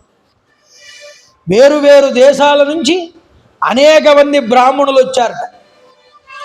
వాళ్ళందరూ కూడా అన్ని విద్యలలో కూడా వేదాంగ పారంగతులు, వాళ్ళందరూ తక్కువ వాళ్ళేం కాదు. ధర్మాత్ముడైనటువంటి ధర్మరాజు ఆజ్ఞానుసారం వాళ్ళ ఆత్మీయులతో పాటు బ్రాహ్మణులకి కూడా నివాసానికై వేరువేరుగా ఇళ్లన్నీ ఏర్పాటు చేయించాడు. ఆ ఇళ్లల్లో ఈ బ్రాహ్మణులకి, వీళ్ళ బంధువులకి అందరికీ విడిది ఏర్పాటు చేయించాడు. అంటే ప్రత్యేకించి గొప్పవారందరికీ ప్రత్యేకంగా ఇళ్ళు కట్టించాడు. అంతేనా? అగ్ని, అన్నము, పానము, వస్త్రములు, ఈ 4 కూడా అందుబాటులో ఉండేలాగా ఇంటిని నిర్మాణం చేశాడు. కాబట్టి అగ్నిహోత్రులు ఉన్నారు, అగ్ని కావాలి, వాళ్ళకి అగ్ని దొరుకుతుంది ఆ ఇంట్లో. అన్నం కావాలి, అన్నం అక్కడే ఉంటుంది. జలం దొరుకుతుంది, వస్త్రాలు అక్కడే ఉంటాయి. అన్నీ సిద్ధం చేయబడి ఉన్నటువంటి విత్ ఫర్నిచర్తో ఇచ్చాడు ఇల్లు ప్రతి ఒక్కడికి కూడా. చూడండి, వాతావరణానికి అనుకూలంగా ఉండేటట్లుగా ఇల్లు ఎయిర్ కండిషన్గా ఉండేటట్లుగా అలాంటి ఇళ్ళని కట్టించాట. బయట ఎండ ఎక్కువగా ఉంటే ఆ ఇంట్లో చల్లగా ఉంటుంది, బయట చల్లగా ఉంటే లోపల వెచ్చగా ఉంటుంది. అలా నిర్మాణం జరిగింది ఇల్లంతా. రాజు చేత సత్కరించబడిన బ్రాహ్మణులందరూ అక్కడ నివాసం ఉండడం ప్రారంభం చేశారు. వినోదభరితమైనటువంటి కథకులు వచ్చారటండి.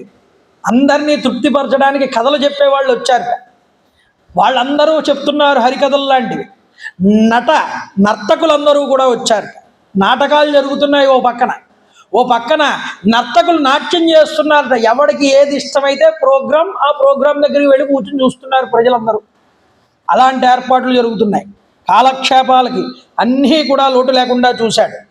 ఇక భోజనాలు చేస్తూ ఆనందమగ్నులై మాట్లాడుకోవడం మొదలుపెట్టారు అందరూ.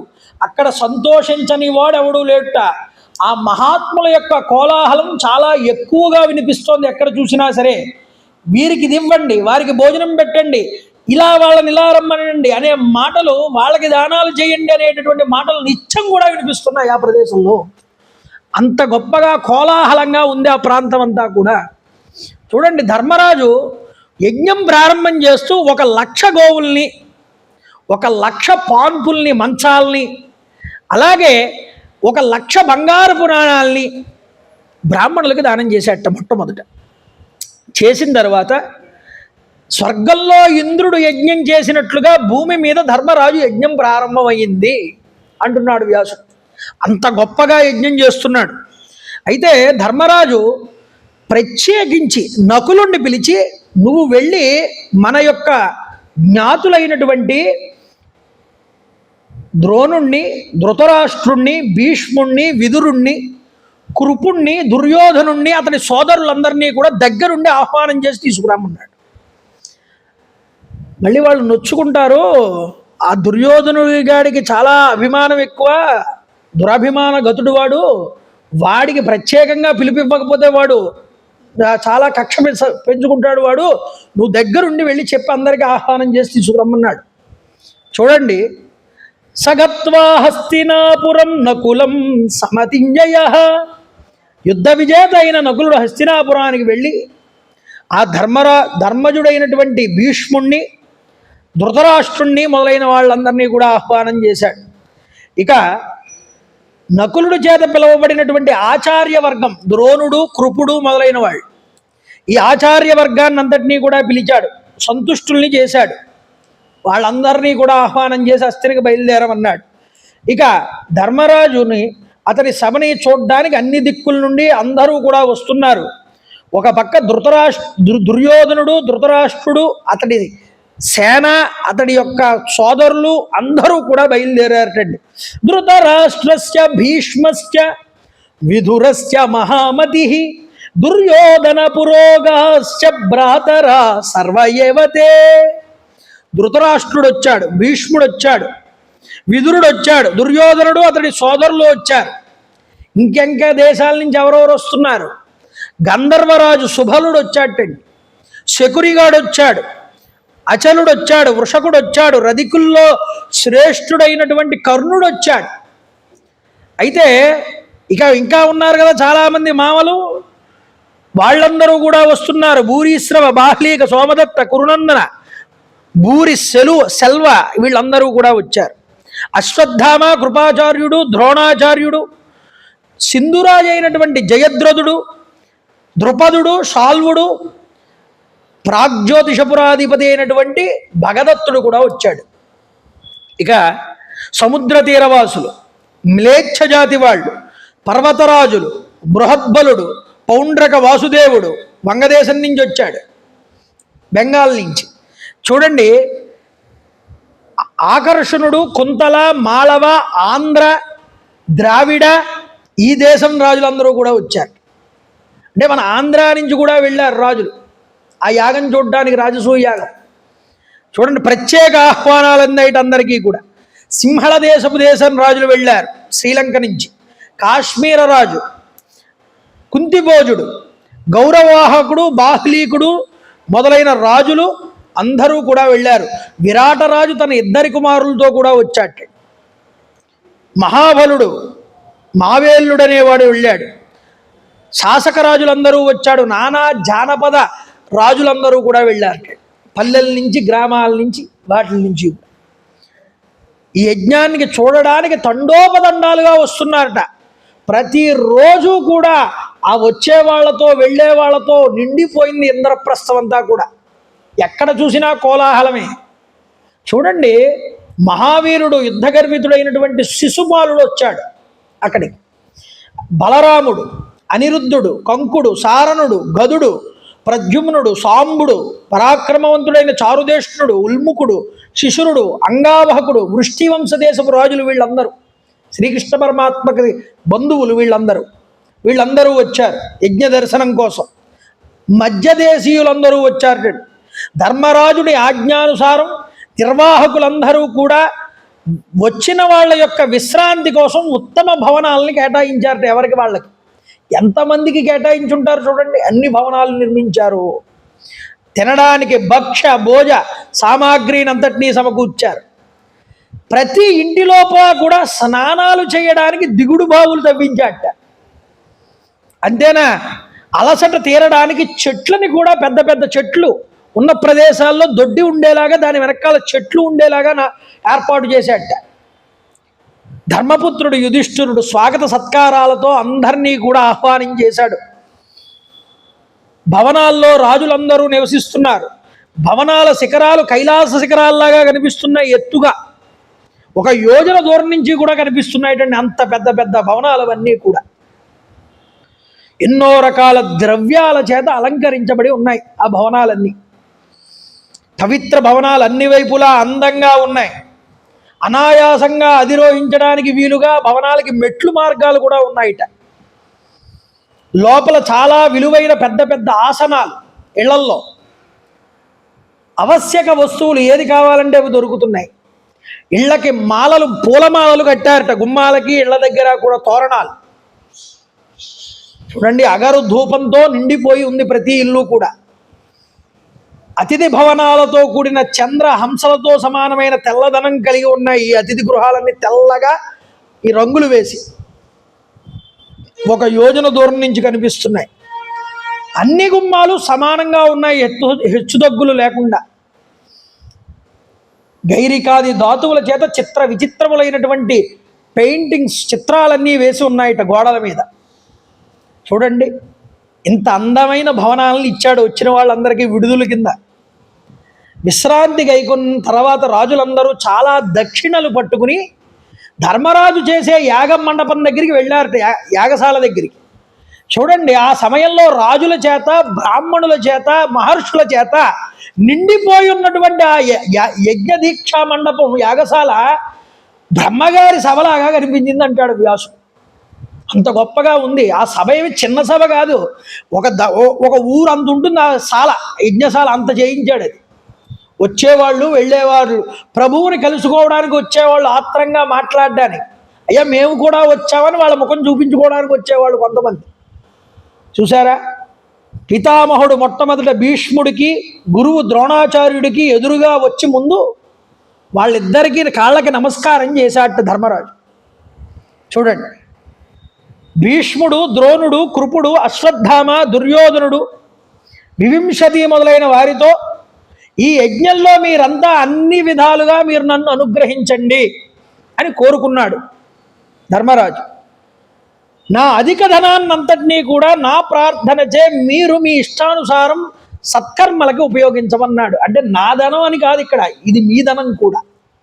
మీరు దీన్ని సత్కర్మలకి, మంచి కార్యక్రమాలకి, ఈ యాగం జరుగుతున్నంతకాలం వాటిని వినియోగించే అధికారం మీకున్నదన్నాడు అని యాజ్ఞ దీక్ష పుని ధర్మరాజు వారందరికీ చెప్పి అర్హమైనటువంటి ఎవరికి ఏ ఏ అధికారాలు ఇవ్వాలో ఆ అధికారాలు ఇచ్చేసేట వాళ్ళకి. మీరు ఈ అధికారం మీరు తీసుకోండి, ఈ పని మీరు ఈ పని తీసుకోండి. ఒక్కొక్కరికి ఒక్కొక్క పని అప్పగించాడు.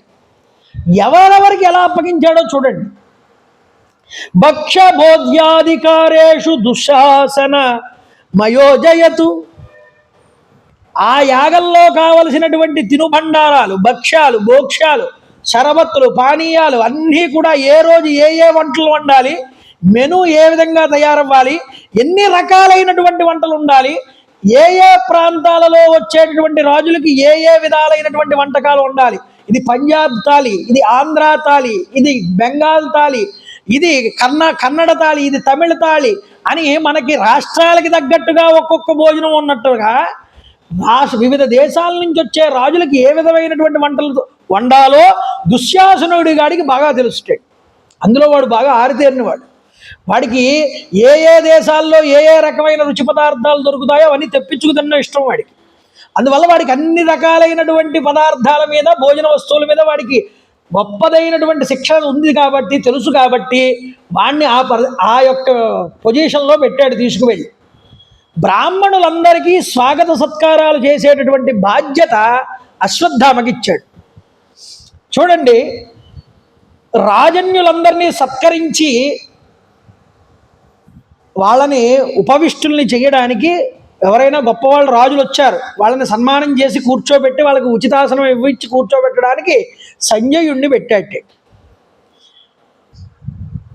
ఈ పని చెయ్యండి, ఈ పని చెయ్యొద్దు, ఇలా చేస్తే ఈ పని బాగుంటుంది, ఈ కార్యక్రమం ఇది ఇలా జరగాలి అని పెద్దరికంగా పైన కూర్చుని ఇది మంచి పని, ఇది ఇలా చేస్తే మంచిది అని చెప్పడానికి, ఇలా ఇది చేస్తే ఇలా మంచిది కాదని పెద్ద తలకాయల్ని రెండింటిని పెట్టాట. ఎవరు వాళ్ళు? భీష్మద్రోణులు.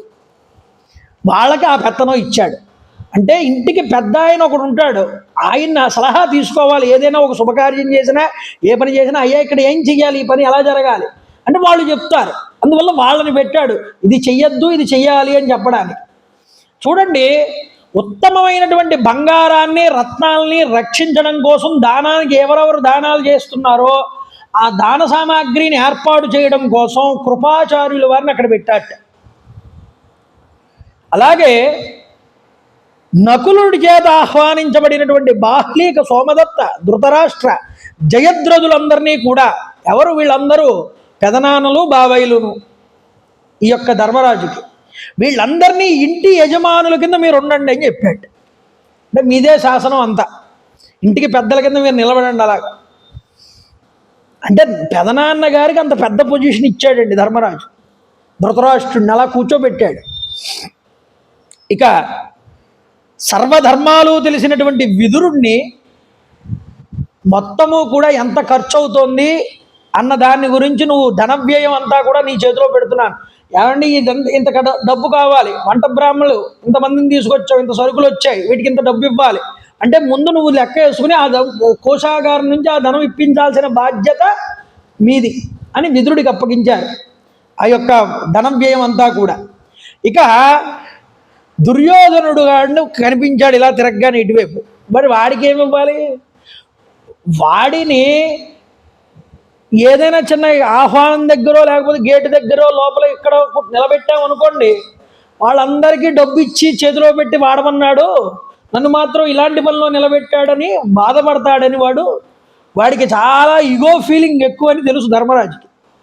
అందువల్ల ఒరే క్యాష్ కౌంటర్ దగ్గర నువ్వు ఉండరా బాబు, ఎవరైతే బహుమానాలు తెచ్చిస్తూ ఉంటారో అవన్నీ నువ్వు రాసుకుని ఆ లక్కంతా కూడా నువ్వు జమ చేసి నాకు అప్పు చెప్పు అన్నాడు. అంటే క్యాష్ కౌంటర్ దగ్గర ఆయన్ని పెట్టాడు దుర్యోధనుడు గాని. వాడు చాలా ఆనందపడ్డాడు. అంటే చూడండి, వాడు ఏడ్చాడండి. తర్వాత ధృతరాష్ట్రుడి దగ్గరికి వెళ్ళి ఎంతమంది తెచ్చిచ్చారో ఆ ధనం, ఆ మైదానాలలో కూడా బస్తాలు పెట్టడానికి ఖాళీ లేకుండా పోయింది, రాయలేక నా చెయ్యి చచ్చుబడిపోయిందని చెప్పుకుని ఏడిచాడు తండ్రితో. అంత ధనం వచ్చింది వాళ్ళకి. ఏది చూడండి, శ్రీకృష్ణ పరమాత్మ కనిపించారు ఎదురుగుండా. అయ్యా మీరు ఏది చేయిస్తారో అని చెప్పడానికి నేను సరిపోయేవాడిని కాదు, మీరేం చేస్తారో మీరే చెప్పండి అన్నాడు. అంటే శ్రీకృష్ణ పరమాత్మ చరణక్షాళనే కృష్ణ బ్రాహ్మణానాం స్వయం భూతు. అయ్యా నాకు ఏమీ అక్కర్లా, నేను అదిగో ఆ గేటు దగ్గర నిలబడతాను, లోపలికి వచ్చేటటువంటి బ్రాహ్మణులు ఉంటారే, ఆ బ్రాహ్మణులు వచ్చే వాళ్ళందరికీ కూడా నాకు ఒక గోలెం, ఒక గిన్నె, పెద్ద గిన్నె ఒకటి, లోటా ఒకటి పెట్టండి అక్కడ. ఆ లోటాను గంగాళం పెట్టేస్తే నీళ్లు వేసి వచ్చిన వాళ్ళ పాదాలన్నీ బ్రాహ్మణులు కలిగి నేను ఆ నీటిని నెత్తి మీద జల్లుకుని వాళ్ళని లోపలికి పంపుతానన్నాడు శ్రీకృష్ణ పరమాత్మ. చూడండి, పరమాత్మకి ఏది కావాలండి? అందరి చేత కీర్తించబడి అందరూ కూడా వెళ్ళి ఎవరినైతే పూజ చేస్తారో, ఎవరి పాదాలైతే పట్టుకుంటారో ఆ పరమాత్మ నాకు ఏ పని వద్దయ్యా, నేను వచ్చిన బ్రాహ్మణుల పాదాలు కడిగి వాళ్ళ నీళ్లు నెత్తి మీద చల్లుకుంటాను, నాకు అది చాలన్నాడు.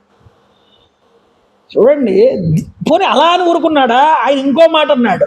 ఏమన్నాడు అంటే సర్వలోక సమావృత్త పీప్రోషు ఫలముత్తమం. ఇలా చేయడం వల్ల నాకు గొప్ప ఫలితం, లాభం కలుగుతుంది అన్నాడు. ఆయనకి లాభ నష్టాలతో పనేముంది? లాభాలాభం శుభాశుభం రెండూ కూడా ఒకటే ఆయనకి. అందుకనే భగవద్గీతలో శ్రీకృష్ణ పరమాత్మ నా అనవాప్తం నా అవాప్తవ్యం వర్తయేవచ కర్మణి ఓ మాట అంటాడు ఆయన. కర్తృత్వం భోతృత్వం అనేటటువంటివి లేవు ఆయనకి. ఒకటి రావాల్సిందని కానీ లాభం, నష్టం అవ్వాల్సిందని కానీ ఏమీ లేవుట. ఆయన కోరదగింది కోరకూడనిది అంటూ ఏమీ లేవుట. ఆయనకి ఏం కావాలంటే ఏం అక్కర్లేదు ఆయన. కానీ కర్మ చేస్తాడు. ఎందుకు చేస్తాడు? తాను చేస్తే మనందరం చేస్తామని ఆయన చేస్తాడు, అంతకు మించి ఏం కాదు. అందుకని లోక శిక్షణార్థమే ఆయన చేసి చూపిస్తాడు తప్ప ఆయన యొక్క సొంత ప్రయోజనాలు ఏవి కూడా అందులో ఉండవండి. భగవంతుణ్ణి ఎలా కొలవాలి అని. అందుకనే భగవంతుడు మనకి మార్గదర్శనం చేస్తున్నాడు ఇక్కడ. శ్రీరాముడు కానీ శ్రీకృష్ణ పరమాత్మ కానీ ఎంత గొప్పవాళ్ళైనా వాళ్ళు కర్మల్ని విడిచిపెట్టలేదు. రాముడు పురాణ శ్రవణం చేశాడు, కృష్ణుడు పురాణ శ్రవణం చేశాడు. రాముడు సంధ్యావందనం చేశాడు, సూర్యుడిని ఉపాసన చేశాడు, కృష్ణుడు ఉపాసన చేశాడు. వాళ్ళకి అవసరం ఉందా? వాళ్ళకి అవసరమై కాదు, వాళ్ళని చూసి నువ్వు చేస్తావని. శరీరం వచ్చిందండి, ఈ శరీరం ఒక 4 ముఖ్యమైన పనుల్ని చేయడానికి, ఆపాదన చేయడానికి వచ్చింది ఈ శరీరం. నువ్వు ఏది సంపాదించుకోవాలన్నా ఈ శరీరంతో, ఇది గుర్తుపెట్టుకో. నువ్వు ఉన్నత లోకాలు సంపాదించుకోవాలన్నా ఈ శరీరంతోనే, అదో లోకాలు సంపాదించుకోవాలన్నా ఈ శరీరంతో. ఈ శరీరం ఒక సాధకం. ఈ శరీరం అనేటటువంటి దాన్ని నువ్వు సరిగ్గా వినియోగించుకోకపోతే అంతకన్నా దురదృష్టం మరొకటి లేదు. ఒకటే సాధనం, అది ఊర్ధ్వలోకాలకి అధోలోకాలకి అధపాతాళాన్ని పడేయడానికి ఇదే కారకం అవుతుంది. ఒకటి, ఈ శరీరాన్ని ఉపయోగించుకుని ఈ యొక్క స్థాయిని, ఈ యొక్క వ్యవస్థని మనం ఉపయోగించుకుని దీనిని పెంచుకోవడానికి, ఉద్ధరించుకోవడానికి, నిలబెట్టుకోవడానికి ఒక సాధనంగా వాడచ్చు. రెండు, దీనిని ఉపయోగించుకుని ఉన్నత లోకాలు పొందడానికి కావలసినవన్నీ దీంతో చేసుకోవచ్చు. దీనిని ఉపయోగించుకుని తరువాత ఉత్తర జన్మలు గొప్పగా ఉండడానికి కావలసిన విధంగా దీన్ని మలుచుకోవచ్చు. దీన్ని ఉపయోగించుకుని మోక్షాన్ని కూడా పొందడానికి అర్హత సంపాదించుకోవచ్చు. ఈ ఒక్క సాధనం చేత 4 పనులు పూర్తవుతాయి. కానీ ఇందులో నువ్వు ఎంతవరకు వెళ్ళగలవు అన్నది నీ ప్రశ్న. నువ్వు కేవలం దీన్ని పెంచడానికే వాడుతున్నావా? ఉన్నత లోకాలకు పొందడానికి ఏదైనా పుణ్యాన్ని దీని ద్వారా చేయడానికి సిద్ధపడుతున్నావా? దీని ద్వారా తర్వాత జన్మలు కూడా బాగుపరుచుకోవాలనే ఉద్దేశం నీకేమైనా ఉందా? లేదా ఈ శరీరం ఉండగానే దీనితోనే ఆఖరికి మోక్షం, ఇంకా మళ్ళీ జన్మ ఎత్తకుండా ఉండవలసిన శాశ్వత శివసాయుధ్య స్థితిని దీంతో నువ్వు పొందగలవా? ఎంతవరకు నువ్వు వెళ్ళగలవు అన్నది ఒక ప్రశ్న. ఇదా వెళ్ళడం కోసం నువ్వు ఇదేన్ని ఆశ్రయించాలి? భగవత్ వాక్యాన్ని ఆశ్రయించాలి. నా మాట మీరు గట్టిగా పట్టుకోండి. భగవద్ వాక్యాన్ని ఆశ్రయించడం అంటే వేదం ఏం చెప్పిందో అలా నడుచుకోవడం. భగవంతుడు ఏది చెప్పాడో అలా నడుచుకున్నటువంటి రోజున నువ్వు భగవంతుడి యొక్క అనుగ్రహానికి పాత్రుడు అవుతావు. భగవంతుడు చెప్పినట్టుగా నడుచుకోకపోతే ఆయన అనుగ్రహం మనకి లభించదు. అందుకని భగవంతుడు నీకు చెప్పడం కోసం ఆయన ముందు చేసి చూపిస్తాడు.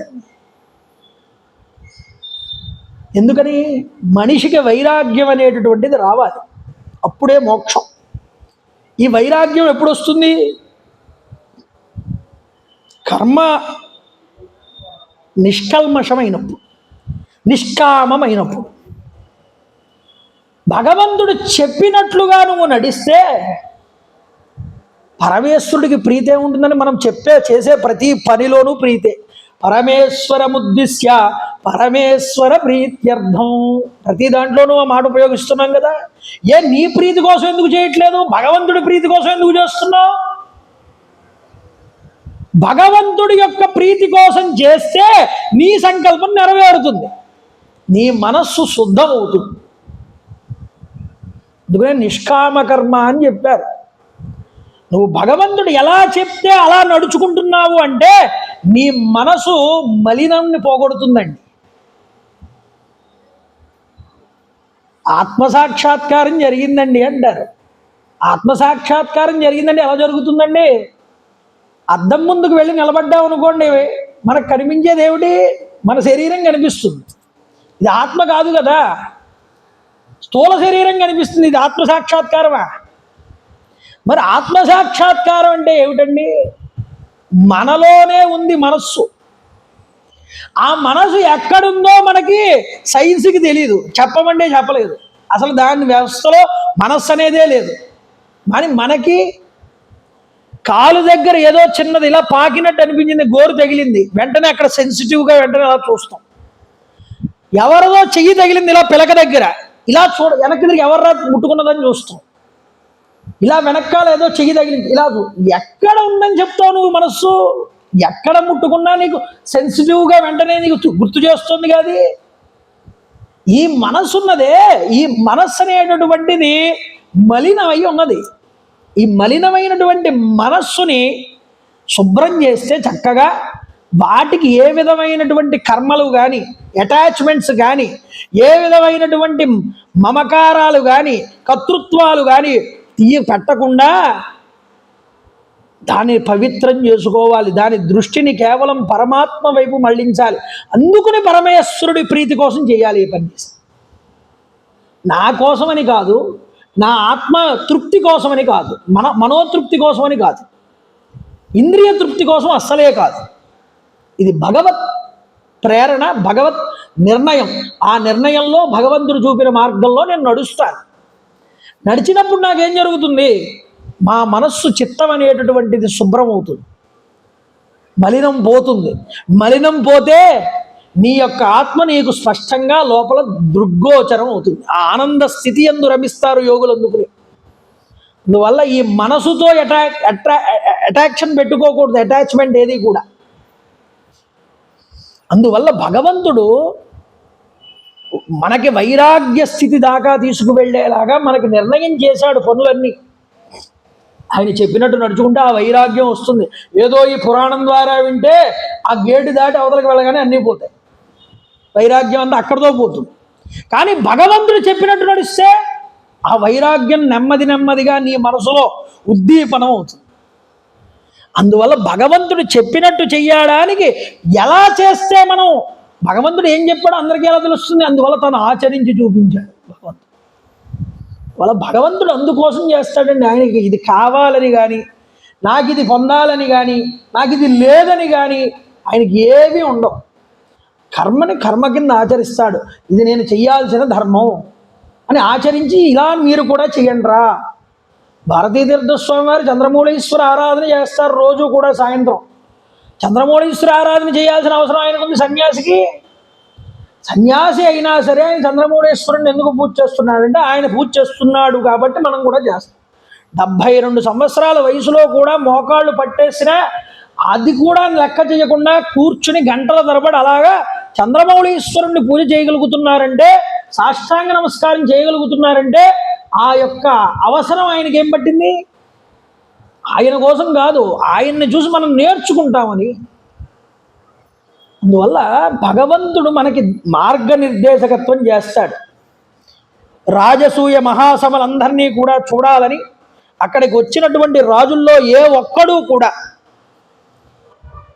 1000 బంగారు నాణాలను తక్కువ కాకుండా తీసుకొచ్చారండి. ప్రతి ఒక్కడు కూడా ప్రతిరోజు బహుసంఖ్యాకమైనటువంటి రత్నాల్ని యుధిష్ఠిరుడి యొక్క యజ్ఞం కోసం తీసుకొచ్చారు. ఆయన ధనాన్ని వృద్ధి చేశారు. ఏ ఉద్దేశంతో తెచ్చారు రాజులందరూ ఈ ధనాన్ని, రత్నాల్ని, అన్నిటిని కూడా?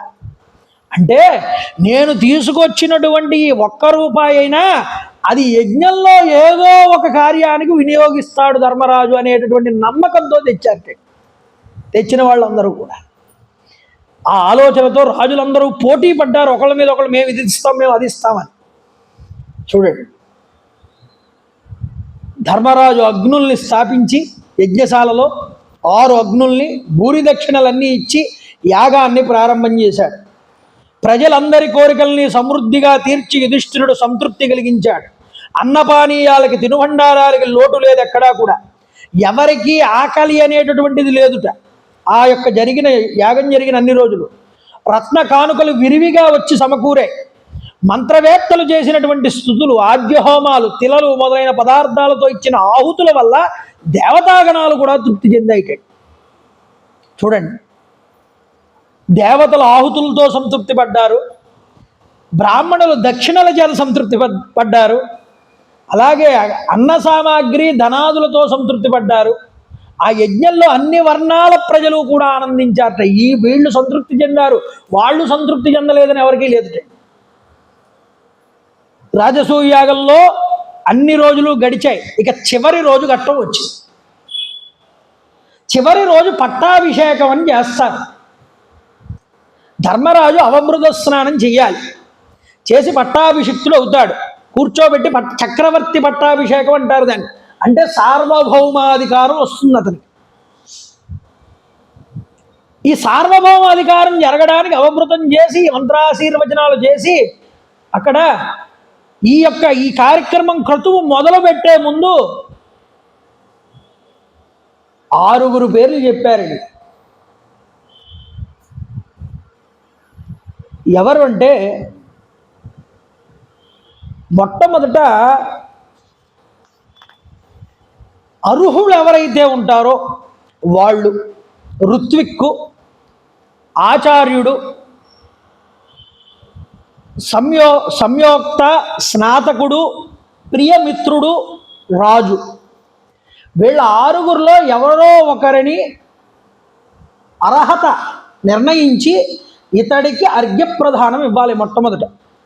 ఇది శాస్త్ర మర్యాద. అందువల్ల అతన్ని ఈ ఈ యాగానికంతటికీ కూడా ముఖ్యమైనటువంటి వాడు అని గుర్తించి అతనికి అర్ఘ్యప్రదానం ఇచ్చి అప్పుడు తాను పట్టాభిషిక్తులు అవుతాడు. ఇప్పుడు ఏం జరుగుతోందంటే నారదుడంతటి ఆయన వచ్చాడు అక్కడికి, ఆ యజ్ఞశాల దగ్గరికి. బ్రహ్మభవనంలాగా బాసిల్లుతోంది. ఇది ఈ విధంగా చెయ్యాలి, ఇది ఈ విధంగా చేయకూడదు, ఇది ఈ విధంగానే జరగాలని తార్కీకులందరూ మాట్లాడుకుంటున్నారు ఆ యజ్ఞ సభలో. మేధావులు కొందరు అందరూ కూడా ఇతరులు చెప్పిన విషయాన్ని అంతటినీ పక్కదారి పట్టిస్తూ ఇది శాస్త్ర మర్యాద, ఇది కాదు ఇది అని చెప్పి వాళ్ళ యొక్క శాస్త్రాలను వీళ్ళు చీల్చి చెండాడుతున్నారు. అలాంటి శాస్త్రాలు తెలిసిన వాళ్ళందరూ ఒకచోట చేరితే అదో పెద్ద కోలాహలం. ఎవడి శాస్త్రీయ పాండిత్యాన్ని వాడు బయట పెడుతూ ఉంటాడు. చూడండి, ధర్మార్థ కుశలులు మరికొందరు మహానిష్ఠాపరులు అనేక విషయాలు చెబుతూ ఉండగా అందరూ కూడా ఆనందిస్తూ అక్కడ కూర్చున్నారు. నక్షత్రాలతో నిండి ఉన్నటువంటి ఆకాశంలో, విశాలమైన ఆకాశంలో నక్షత్రాలు నిండి ఉంటే ఎలా ఉంటుందో అలాగా యజ్ఞశాల బ్రాహ్మణుల చేత, శాస్త్రవేత్తల చేత, దేవతల చేత, వేద సంపన్నుల చేత, మహర్షుల చేత ప్రకాశిస్తూ కనిపించింది. ఆ శాలయందు శూద్రుడు, వేదవేత్త కానటువంటి వాడు ఎవ్వరూ కూడా లేరు. అందరూ నియమనిష్టలతో ఉన్నవాళ్లే ఆ యొక్క సభలో, ఆ యజ్ఞ సభలో, యజ్ఞం జరుగుతున్న ప్రదేశంలో. ధీమంతుడు, లక్ష్మీవంతుడు అయిన ధర్మరాజు యొక్క సంపదను చూసి నారదుడు ఆనందించాడు. ఎంత గొప్ప సంపద ఈరోజు ధర్మరాజుకు వరించింది అనుకుంటున్నాడు. అనుకుని ఈ క్షత్రియులు వచ్చిన క్షత్రియ సమూహాలన్నింటినీ చూశాట నారద మహర్షి.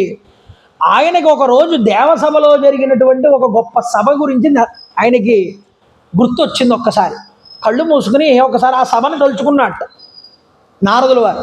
ఏమిటా సభ అంటే, దేవతలందరూ కూడా వారి అంశల్ని భూమి మీద పుట్టించాలి అని, రాక్షసాంశలతో ఉన్నటువంటి రాజులతో మీరు రాజుల కింద పుట్టి భూమి మీద మీరు యుద్ధం చేసి వాళ్ళు మీరు కొట్టుకుని చచ్చి మళ్ళీ మీ లోకాలకు మీరు రండి, భూమి యొక్క భారాన్ని తగ్గించండి అని శ్రీ మహావిష్ణువు ఆజ్ఞ చేశాట ఆ సభలో. ఆ సభలో ఆజ్ఞ చేసినప్పుడు నేను అక్కడే ఉన్నాను. ఆ దేవతలందరినీ ఇప్పుడు నేను తలుచుకుంటున్నాను. ఎందుకంటే ఈ రాజులందరూ ఆ దేవతాంశలతో వచ్చిన వాళ్ళే భూమి మీదకి. ఆ రాక్షసులు కూడా ఈ అంశాలతో ఉన్నారు, రాజుల యొక్క అంశాలతో. అందువల్ల ఆ రోజు సభ నాకు గుర్తొచ్చింది అనుకున్నట్ట నారదుడు. శ్రీ మహావిష్ణువు కూడా వీళ్ళందరికీ సహాయార్థమై శ్రీకృష్ణ పరమాత్మగా వచ్చి ఇక్కడే నిలబడ్డారు కదా అనుకున్నట్టు శ్రీకృష్ణ పరమాత్మ చూసి. చూడండి ఎంత ఆశ్చర్యం ఇది. స్వయంభూ సాక్షాత్తు మహావిష్ణువు బల సమన్వితమైనటువంటి క్షత్ర సమూహాన్ని మళ్ళీ విచ్ఛిన్నం చేయడానికి ఈరోజు ఈ అవతారం ఎత్తాడు భూమి మీద అనుకున్నట్టు.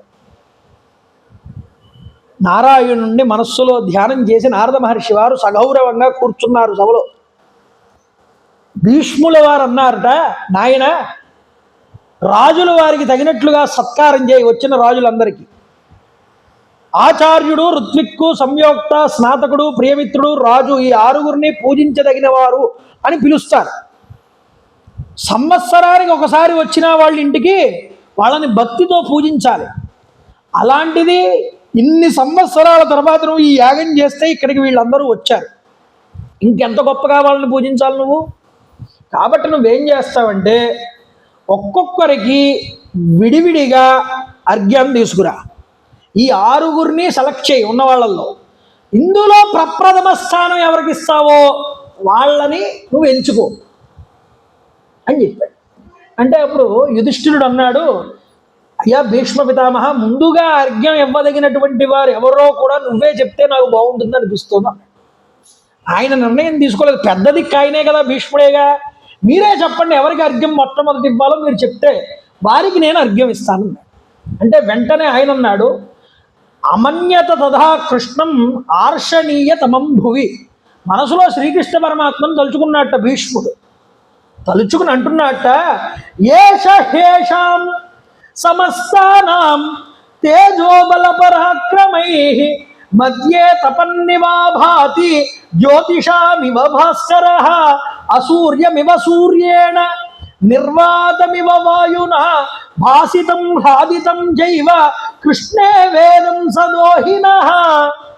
ఈ రాజులందరిలో కూడా తేజోబల పరాక్రమముల చేత భాసిల్లేటటువంటి వాడు, కాంతి గోళాలలో ప్రకాశిస్తున్న సూర్యుడిలాగా, గాలి లేని చోట వీస్తున్నటువంటి గాలిలాగా ఈ సదస్సులందరి మధ్యలో ఉన్నటువంటి శ్రీకృష్ణ పరమాత్మ ఉన్నారే, ఆ శ్రీకృష్ణుడు యొక్క తత్వం బాసిల్లుతోంది, ఆనందిస్తోంది. ఇక్కడ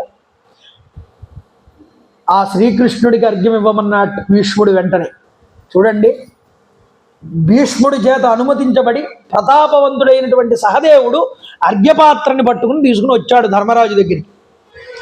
కృష్ణుడు దాన్ని శాస్త్రోక్తమైనటువంటి కర్మగా స్వీకరించాడు. శ్రీకృష్ణ పరమాత్మ ప్రతి జగ్రాహ తత్ కృష్ణ శాస్త్ర దృష్ట్యేన కర్మణ. శాస్త్ర మర్యాదని ఎప్పుడూ తప్పరండి పరమాత్మ, పెద్దల నిర్ణయాన్ని శిరసా వహిస్తారు ఆయన. కాబట్టి పర్వాలేదని శ్రీకృష్ణ పరమాత్మ అర్ఘ్యాన్ని స్వీకరించడానికి ఇలా చెయ్యి చాచాడు. శిశుపాలస్తుతాం పూజాం వాసుదేవేన చక్షమే. వాసుదేవుడికి ఈ యొక్క అర్ఘ్యం ఇవ్వడం అనేటటువంటిది శిశుపాలుడు సహించలేకపోయాడు. సహించలేక ఇక్కడి నుంచి శిశుపాలుడి యొక్క ఆ యొక్క మాత్సర్యం అంతా బయటపడుతుందండి. ఇది 37వ అధ్యాయం. 38వ అధ్యాయం ప్రత్యేకంగా 700 శ్లోకాలతో రాశాడు వ్యాసుడు. ఒక్క 38వ అధ్యాయం అందులో శ్రీకృష్ణ పరమాత్మ యొక్క వైశిష్ట్యాన్ని గురించి చెప్తూ, ఆయన అవతారాలు ఏ అవతారాల కింద వచ్చాడో, శ్రీకృష్ణ పరమాత్మ కింద ఎన్ని లీలా విశేషాలు చేసి చూపించాడో, శ్రీకృష్ణుడి గొప్పతనం ఏమిటో మొత్తం కూడా చెప్తాడు భీష్ముడు. నాకైతే అనిపిస్తుంది అనుశాసన పర్వంలో చెప్పినటువంటి విష్ణు సహస్రనామానికి ఇది ఇండెక్స్ ఏమో, క్రమపట్టిక లాంటిదేమో అనిపిస్తుంది నాకు ఈ అధ్యాయం చూస్తే. సహస్రశీరుషా పురుష సహస్రాక్ష సహస్రపాత్ సభూమిం విశ్వతో వృత్వా అత్యతిష్ట దశాంగులం. సహస్ర పురుష సూక్తంలో చెప్పబడిన మంత్ర వ్యాఖ్యనంతటినీ కూడా ఇక్కడ శ్లోక రూపంలో బంధించాడు భీష్ముల వారు ఈ 38వ అధ్యాయంలో. ఇప్పుడు 37 ప్రారంభించబోతున్నాం. 45వ అధ్యాయం దాకా కూడా 45వ అధ్యాయం దాకా కూడా ఈ శిశుపాలుడి యొక్క మాశ్చర్యం అంతా బయటపడుతుంది. అంటే భగవంతుడి మీద ద్వేషం అంతా బయటపడుతుంది. ఆ ద్వేషం అనేటటువంటిది ఎంతవరకు వెళ్తుంది అంటే అది పరాకాష్ఠకి చేరుకుంటుంది. అంటే అతడికి భగవంతుడు తప్ప, అతడి నామం తప్ప మరొకటి కనిపించదు. ఆ స్థితికి వెళ్ళిపోతాడు. అంటే ఎంత ద్వేషం అనుకున్నా, భగవంతుడి మీద ఎంత ద్వేషం ఉన్నా అది కూడా భక్తి కింద మారిపోతుంది. వాడు మాట్లాడిన ఒక పని చేసిన అందులో కృష్ణుడిని తప్ప మరొకటి చూడడు. అది మంచి భావంతో చూడనివ్వండి, చెడు భావంతో చూడనివ్వండి, ఏది చూసినా పరమాత్మనే ధ్యానం చేస్తున్నాడా లేదా. అందువల్ల పరమాత్మ చేతిలో వాడికి శిక్ష పడి మోక్షానికి అర్హుడయ్యాడు. కాదు, జయ విజయంలో శాపాన్ని పొంది హిరణ్యకశిప హిరణ్యాక్షులుగా కృతయుగంలో, త్రేతాయుగంలో రావణ కుంభకర్ణులుగా వచ్చి శిశుపాల దంతభక్తుల కింద వచ్చిన వాళ్ళు ద్వాపరయుగంలో వీళ్ళు. అలాంటి శిశుపాలుడు ఈరోజు పరమాత్మని గుర్తించి ఆ పరమాత్మని ఎడతెరిపి లేకుండా కూడా స్తుతి నింద చేస్తూ శరీరాన్ని విడిచిపెడతాడు. అది నిందాస్తుతి కింద లెక్కండి. ఆ నిందించడంలో కూడా తత్వం కీర్తించడమే కనిపిస్తుంది. కాబట్టి వాడి యొక్క ఆలోచన విధానం కృష్ణమయమైపోతుంది. వాడు ఎన్ని మాటలు మాట్లాడినా కృష్ణుడిని ఉద్దేశించే మాట్లాడతాడు.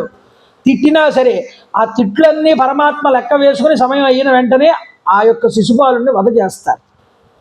అయితే ముఖ్యంగా ఈ శిశుపాలుడు సహించలేకపోయాడు, లేచాడు సభలో. అంటున్నాడు, నిందించాడండి కృష్ణుణ్ణి. మహాత్ములైనటువంటి భూపాలురు ఇక్కడ ఉండగా వృష్టివంశీయుడైనటువంటి కృష్ణుడు రాజు వలె రాజగౌరవానికి అర్హుడు కాదు. అలాంటి కృష్ణుని మీరు ఎలాగా అర్ఘ్యం ఇచ్చి పూజిస్తారు మొట్టమొదట అన్నాడు. స్వార్థం వల్ల పుండరీకాక్షుణ్ణి పూజించావు ఈరోజు, పాండవులకు ఇటువంటి ఆచరణ యుక్తం కాదన్నాడు. మీరు బాలురు, ధర్మం చాలా సూక్ష్మమైనటువంటిది, దీన్ని మీరు తెలుసుకోలేరు. ఈ గాంగేయుడున్నాడే భీష్ముడు, జ్ఞాపక శక్తి నశించినటువంటి వృద్ధుడు. ఇలాంటి వృద్ధుడిని అడగడం సలహా ఉంది, ఇంతకన్నా దారుణమైన మరొక విషయం లేదు. ఏం ఆలోచిస్తాడో, ఏం ఆలోచన చేయకూడదో ఆలోచించే స్థితి లేదు. ఒంటి మీద చాలా ఏళ్ళు గడిచిపోయాయి. ఆయనకి సూక్ష్మ దృష్టి లోపించిందన్నాడు. భీష్ముడి వైపు తిరిగి అన్నాడు, నీ వంటి ధర్మాత్ముడు ఎవరికో ప్రియం చెయ్యాలి అని అనుకుంటే సత్పురుషుల మధ్యలో చాలా అవమానాన్ని పొందగలడు.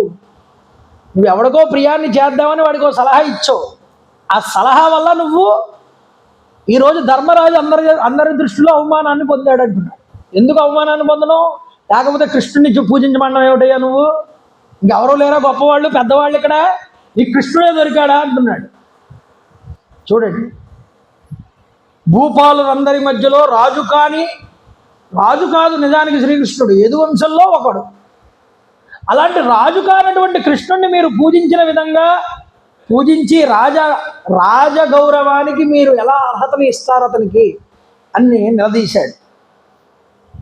పోనీ వృద్ధుణ్ణి చూసుకోవాలి, అందరికన్నా గొప్ప వాళ్ళలో వృద్ధుడు ఒకడు.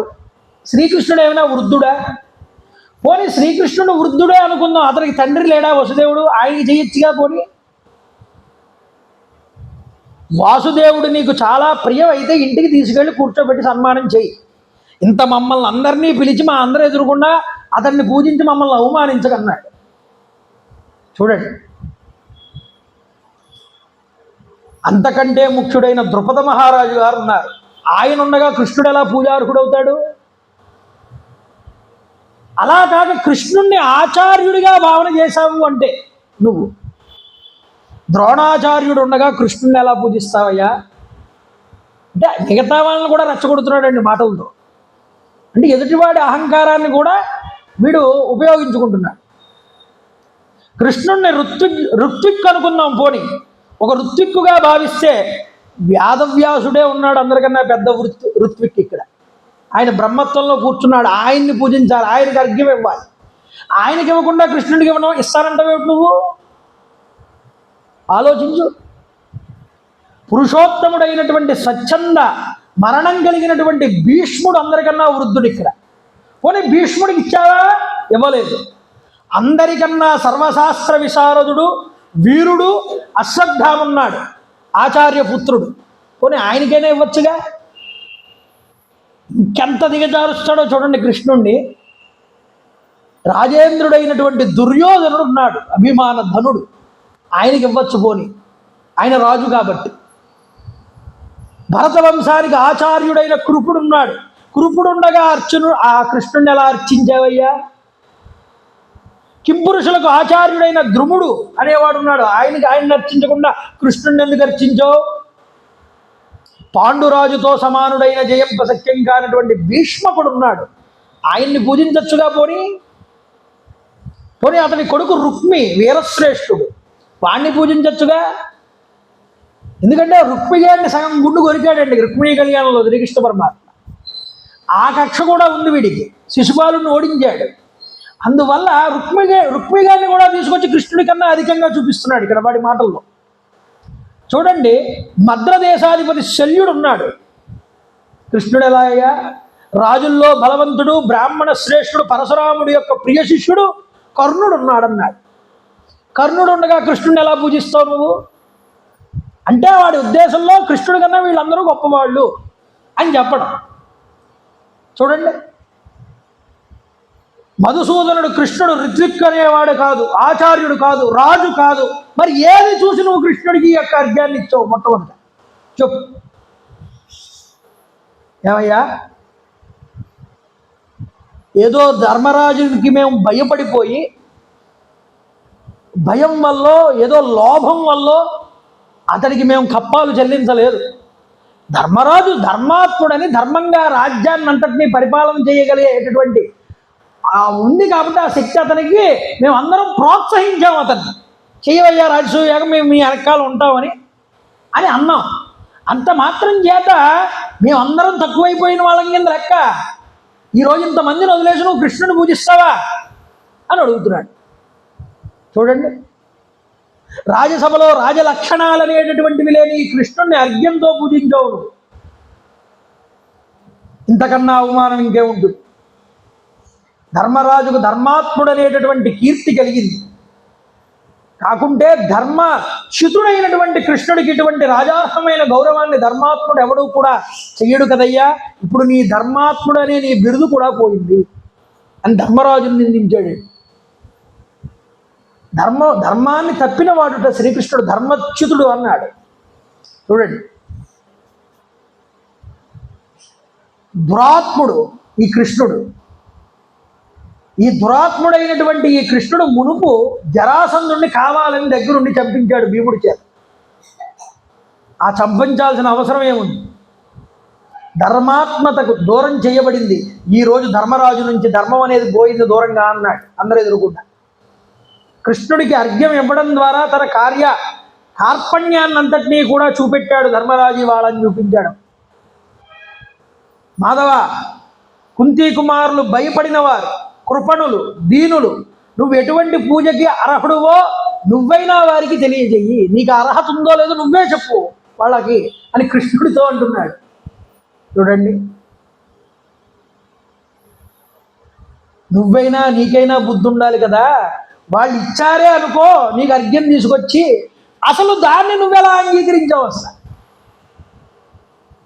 ఖాళీగా ఉన్నటువంటి యాగశాలలోకి వచ్చి పవిత్రమైన హవిస్సు యొక్క అన్నాన్ని కుక్క ముట్టుకున్నట్లుగా ఉంది నువ్వు చేసిన పని అన్నాడు కృష్ణుణ్ణి. చూడండి, నిన్ను ఇలా గౌరవించడం రాజేంద్రులకు ఏమీ అవమానం కాదు. కానీ కురువంశీయులైనటువంటి పాండవులు నిన్నే స్పష్టంగా నిందిస్తున్నారు. ఎందుకో తెలుసా? పాండవులు నీకు గౌరవిస్తున్నారని నువ్వు అనుకుంటున్నావు నిజాన్ని, కానీ వాళ్ళు నిన్ను గౌరవించలేదు. నీలాంటి వాడిని వాళ్ళు అందరి ఎదురుగుండా కూడా అర్ఘ్యం ఇచ్చి నిజానికి నీలాంటి వాడి అర్హత ఏంటో అందరికీ తెలిసేలా చేశారు. నిన్ను నిందించినట్టు లెక్క అన్నాడు. వాళ్ళు ఇవ్వకపోతే నిన్ను పిలిచి నీ గురించి నేను చెప్పేవాడిని కాదుగా. నేను చెప్తున్నాను అంటే వాళ్ళు చేయడం వల్లే, అర్ఘ్యం ఇవ్వడం వల్లే నీ గురించి నేను చెప్పాల్సి వచ్చింది. అంటే వాళ్ళందరూ నీ పరువు తీయడానికి కారకులు అయ్యారు పాండవులు అంటున్నాడు. నపుంసకుడికి వివాహం చేయడం ఎలాంటిదో, గుడ్డివాడికి ఒక రూపాన్ని చూపించడం ఎలాంటిదో, రాజు కాని వాడికి రాజోచితమైనటువంటి పూజ చేయడం కూడా అలాంటిది. కాబట్టి నీకు ఇచ్చినటువంటి అర్ఘ్యం అలాంటిది అన్నాడు. యుధిష్ఠిరుడు ఎటువంటి వాడో చూశాను, భీష్ముడు ఎలాంటి వాడో చూశాను, వాసుదేవుడు ఎలాంటి వాడో చూశాను. వాస్తవానికి వీళ్ళందరూ కూడా ఇలాంటి వాళ్ళు. వాళ్ళందరినీ కూడా తెప్పుకొచ్చాడు. ఇలా శిశుపాలుడు ఉన్నతాసనం నుంచి ఒక్కసారి లేచి సభలో బయటికి నడుచుకుంటూ వెళ్ళిపోతున్నట్ట. వెనకాల ధర్మరాజు పరిగెత్తుకుంటూ వెళ్ళి ఆప్ చేశాట శిశుపాలుడు. ధర్మరాజు ఆపంటున్నాడు, నాయనా, నువ్వు చెప్పిన మాటల విధానం యుక్తంగా లేదు. అధర్మం కూడా నువ్వు మాట్లాడిన మాటలన్నీ. పరుషంగా మాట్లాడడం భావ్యం కాదన్నాడు ధర్మరాజు. అయితే భీష్ముడు ఉత్కృష్టమైనటువంటి ధర్మం తెలిసినటువంటి వాడు. ఆయన్ని తక్కువ అంచనా వేయకు, అతడి గురించి వేరొక విధంగా ఆలోచించకు, అది అవమానించడం అవుతుందన్నాడు. నీకంటే పెద్దవారైనటువంటి మహీపతులు చాలామంది ఇక్కడ ఉన్నారు చూడు. వాళ్ళందరూ కృష్ణుడిని గౌరవిస్తున్నారు. వాళ్ళు సహించారు కృష్ణుడికి అర్ఘ్యం ఇవ్వడానికి. అలాగే నువ్వు కూడా సహించడం యుక్తం తప్ప ఇలాంటి మాటలు మాట్లాడకూడదు, ఇలా సభలోంచి లేచి వెళ్ళకూడదు అన్నాడు ధర్మరాజు. భీష్ముడు కృష్ణుడిని యథార్థ తత్వాన్ని బాగా తెలిసిన వాడయ్యా. కృష్ణుడి యొక్క తత్వాన్ని భీష్ముడు తెలుసుకున్న విధంగా నువ్వు నేను కూడా తెలుసుకోలేము. కృష్ణుడి గురించి అంత బాగా తెలుసు భీష్ముడికి. వెంటనే ధర్మరాజు ఇలా మాట్లాడుతూ ఉంటే సభలో నుంచి లేచాట భీష్ముడు పైకి. ధర్మరాజా, లోకంలో అందరికంటే గొప్పవాడైనటువంటి శ్రీకృష్ణుడిని అర్చించడాన్ని అంగీకరించినటువంటి ఈ శిశుపాలుడు అనునయానికి కానీ సాంతనానికి కానీ యోగ్యుడు కాదు. వాడిని బతిమాలకు వదిలే అన్నాడు భీష్ముడు లేచి సభలో. యుద్ధంలో ఒక రాజు వేరొక రాజును జయించిన తర్వాత తన ఆధీనంలో ఉన్న శత్రువుని విడిచిపెట్టేటటువంటి రాజు ఉంటాడే, ఆ రాజు ఆ శత్రువుకి గురువు వంటి వాడు. ఒరే వదిలిపెట్టేశాను, నేను వెళ్ళిపో బతుకు నీ రాజ్యంలో అన్నాడు అంటే అతనికి ప్రాణభిక్ష పెట్టాడు, గురువు కింద లెక్క. ఆ క్షత్రియ సమూహంలో దేవకీనందనుడైనటువంటి కృష్ణుడి యొక్క పరాక్రమం చేత యుద్ధంలో జయింపబడని వాడు ఒక్కడు కూడా ఉండడు. ఒక్క శ్రీకృష్ణుడి ముందు నిలబడగలిగినటువంటి రాజు అనేవాడు ఈ సభలో ఎవడూ లేడన్నాడు. అంతటి పరాక్రమం కృష్ణ పరమాత్మ యందు ఉన్నది. ఈ అచ్యుతుడు కేవలం మనకు మాత్రమే అర్చించదగిన వాడు కాదు, ఈ లోకాల్లో ఉన్న వాళ్ళందరి చేత అర్చించదగినటువంటి వాడు, 3 లోకాల చేత అర్చించదగినటువంటి వాడు. యుద్ధంలో శ్రీకృష్ణుడు చాలామంది క్షత్రియుల్ని జయించాడు. ప్రపంచమంతా వృష్టి వంశీయుడైనటువంటి కృష్ణుడి యందు పూర్తిగా ప్రతిష్ఠితమై ఉన్నది. జగత్ సర్వం చ వార్ష్ణేయ నిఖిలేయ ప్రతిష్ఠితం. ఇదంతా కృష్ణ పరమాత్మ యందు ప్రతిష్టమై ఉన్నది. చాలామంది జ్ఞానవృద్ధుల్ని నేను సేవించాను. ఇక్కడకు వచ్చిన పెద్దలు కూడా చెప్పగా శ్రీకృష్ణుడి యొక్క గుణాల గురించి నేను విన్నాను. నా కళ్ళారా కృష్ణుడి యొక్క చేష్టితములన్నింటినీ కూడా చూశాను. కాబట్టి నాకు శ్రీకృష్ణ పరమాత్మ యందు అవ్యాజమైనటువంటి నమ్మకం, ప్రేమ, భక్తి అన్నీ ఉన్నాయి. కాబట్టి ఓ చేదిరాజా, మేము కృష్ణుడిని కామం వల్ల కానీ బంధుత్వం వల్ల కానీ పురస్కరించుకుని చేసిన ఉపకారం కాదు ఇది. ఏమీ దృష్టిలో పెట్టుకుని నేను పూజించలేదు కృష్ణుణ్ణి. మరి దేన్ని చూసి పూజించాము ఆయన్ని అంటే, భూలోకంలో ప్రాణులన్నింటినీ సుఖాన్ని కలిగించేవాడు ఎవడైతే ఉన్నాడో ఆయన శ్రీకృష్ణుడు. సత్పురుషుల చేత పూజించబడిన వాడు ఎవడైతే ఉన్నాడో ఆయన శ్రీకృష్ణుడు. అందువల్ల మేము కృష్ణుడిని పూజించాం. అంతేనా? ఇతని కీర్తిని, శౌర్యాన్ని, విజయాన్ని తెలుసుకొని ఇతన్ని పూజిస్తున్నాం మేము. ఇక్కడ మేము పరీక్షించనటువంటి ఒక్కడు కూడా ఈ సభలో లేడు అన్నాడు భీష్ముడు. అంటే ఇంతమందిని పరీక్షించిన తర్వాతే ఎవడు ఈ పరీక్షలో అందరికన్నా గొప్పవాడు అని తేలిందో, ఆ గొప్పవాడు అని తేలినటువంటి శ్రీకృష్ణ పరమాత్మకు మేము అర్ఘ్యం ఇస్తున్నాం అన్నాడు. వయోవృద్ధులను కాదని కృష్ణుడు మిక్కిలి పూజించదగిన వాడుగా గ్రహించాము అంటే, బ్రాహ్మణులలో జ్ఞానవృద్ధుడు, క్షత్రియుల్లో బలాధికుడు పూజించదగిన వాడు, వైశ్యుల్లో ధనధాన్యాదులు ఉన్నటువంటి వాడు పూజించదగిన వాడు, శూద్రులలో జన్మ వల్ల అందరికన్నా పెద్దవాడు ఎవడైతే ఉన్నాడో వాడు పూజించదగిన వాడు. కానీ గోవిందుడి యందు పూజ్యత విషయంలో హేతువులైనటువంటి విజ్ఞాన బలాలు 2 కూడా ఉన్నాయి. ఏమిటవి? వేదాంగ విజ్ఞానము, అధిక బలము 2 కూడా ఇతనిలో ఉన్నాయి శ్రీకృష్ణుడిలో. అంతేనా? ఈ మానవ లోకంలో కృష్ణుడి కంటే విశిష్టమైనటువంటి మరొక పురుషుడు వేరొకడు ఎవడైనా ఉన్నాడా అంటే ఎవ్వడూ కూడా లేడన్నాడు భీష్ముడు. ఎవడూ ఉండడు. దానం దాక్ష్యం శృతం శౌర్యం హ్రీహి కీర్తిర్బుద్ధిరుతమాః. దానం, సామర్థ్యం, శాస్త్ర విజ్ఞానం, శౌర్యం, లజ్జ, కీర్తి, ఉత్తమ బుద్ధి, వినయం, సంపద, ధైర్యం, సంతోషం, బలం, ఈ గుణాలన్నీ కృష్ణుడిలో నిత్యము కూడా ఉంటాయన్నాడు. అది కృష్ణుడంటే. సకల గుణ సంపన్నుడు, తండ్రి, గురువు, పూజనీయుడు, అన్ని విధాలా పూజించదగినటువంటి వాడైన శ్రీకృష్ణ భగవానుణ్ణి మేము ఈరోజు ఇక్కడ పూజించామన్నాడు. అందువల్ల రాజులందరూ కూడా దీన్ని సహించాలన్నాడు. ఋత్విజుడు, గురువు, ఆచార్యుడు, స్నాతకుడు, రాజు, ప్రియుడు, మిత్రుడు అన్నీ కూడా శ్రీకృష్ణుడే. అందువల్ల శ్రీకృష్ణుడిని పూజించామన్నాడు. ఉత్పత్తి, ప్రళయం, సృజించడం, చరాచర లోకాలన్నింటినీ కూడా ఇదంతా శ్రీకృష్ణుడి వల్లే జరుగుతుంది. చరాచరాలతో నిండి ఉన్న ఈ విశ్వం అంతా కూడా శ్రీకృష్ణుడి కొరకే ఉన్నది అని చెప్పాడు. ఈ కృష్ణుడు అవ్యక్త ప్రకృతి, సనాతనుడు, సనాతనతమ కపిల కపిరవ్యయ స్వస్తి భుక్ స్వస్తి దస్వస్తి స్వస్తి భుక్ స్వస్తి సాధన. మనకి గొప్పగా చెప్తారు విష్ణు సహస్రనామములు. ఎందుకని? సనాతనుడైనటువంటి పరమాత్మ కర్త, సర్వప్రాణుల కంటే ఉత్కృష్టుడు, అచ్యుతుడు, పూజించదగినటువంటి వాడు. బుద్ధి, మనస్సు, మహత్తు, వాయువు, తేజస్సు, నీరు, ఆకాశం, భూమి, అష్టమూర్తులు, జరాయుజ అండజ స్వేదజ ఉద్భిజములు అనేటటువంటి 4 రకాలైన సృష్టులు అన్నీ కూడా కృష్ణుడు యందు ప్రతిష్ఠితమై ఉన్నాయన్నాడు. అంతేనా? కాదుట. సూర్యుడు, చంద్రుడు, నక్షత్రాలు, గ్రహాలు, దిక్కులు, విదిక్కులు అన్నీ కృష్ణుడు యందే ప్రతిష్టమై ఉన్నాయి. వేదాలలో అగ్నిహోత్రం అన్నిటికన్నా ప్రధానమైనది. ఛందస్సుల్లో గాయత్రీదేవి చాలా ముఖ్యమైనటువంటిది. మనుష్యులలో రాజశ్రేష్ఠుడు అందరికన్నా గొప్పవాడు. జలాశయాలన్నింటిలో సముద్రం శ్రేష్టమైనటువంటిది. నక్షత్రాలలో చంద్రుడు ముఖ్యుడు. తేజస్సులో సూర్యుడు గొప్పవాడు. పర్వతాలలో మేరువు గొప్పది. పర్వతాలలో పక్షులలో గరుత్మంతుడు గొప్పవాడు. అలాగే అన్ని వైపులా వ్యాపించి ఉన్నటువంటి దేవలోకాలతో సహా అన్ని లోకాలలో శ్రీకృష్ణుడి కన్నా శ్రేష్ఠుడైన వాడు మరొకడు లేడు. దేవలోకాలతో సహా శ్రీకృష్ణుడి కన్నా గొప్పవాడు మరొకడు లేడు. అందువల్ల ఇలా చెప్పగానే ధర్మరాజు గారు భీష్ముడి వైపు తిరిగి నమస్కారం చేశాడు. అయ్యా, ఈ శ్రీకృష్ణ పరమాత్మ యొక్క చరిత్ర సంపూర్ణంగా సవిస్తరంగా ఒక్కసారి మేము ఈ సభలో ఇంత పుణ్య కార్యక్రమం జరుగుతూ ఉండగా ఆ మహానుభావుడి గురించి మీరు మీ నోటితో చెప్తే వినాలని అనుకుంటున్నాం. కాబట్టి ఆ కృష్ణుడి యొక్క పరిపూర్ణ తత్వాన్ని, ఆయన యొక్క చరిత్రని, ఆయన యొక్క వైభవాన్ని ఒక్కసారి మీరు ఉద్ఘాటించండి, మేమందరం విని కృతకృత్యులమై పునీతులం అవుతామన్నాడు. అప్పుడు శ్రీకృష్ణ పరమాత్మ గురించి భీష్ముల వారు గొప్పగా చెప్పడం ప్రారంభం చేస్తున్నారు.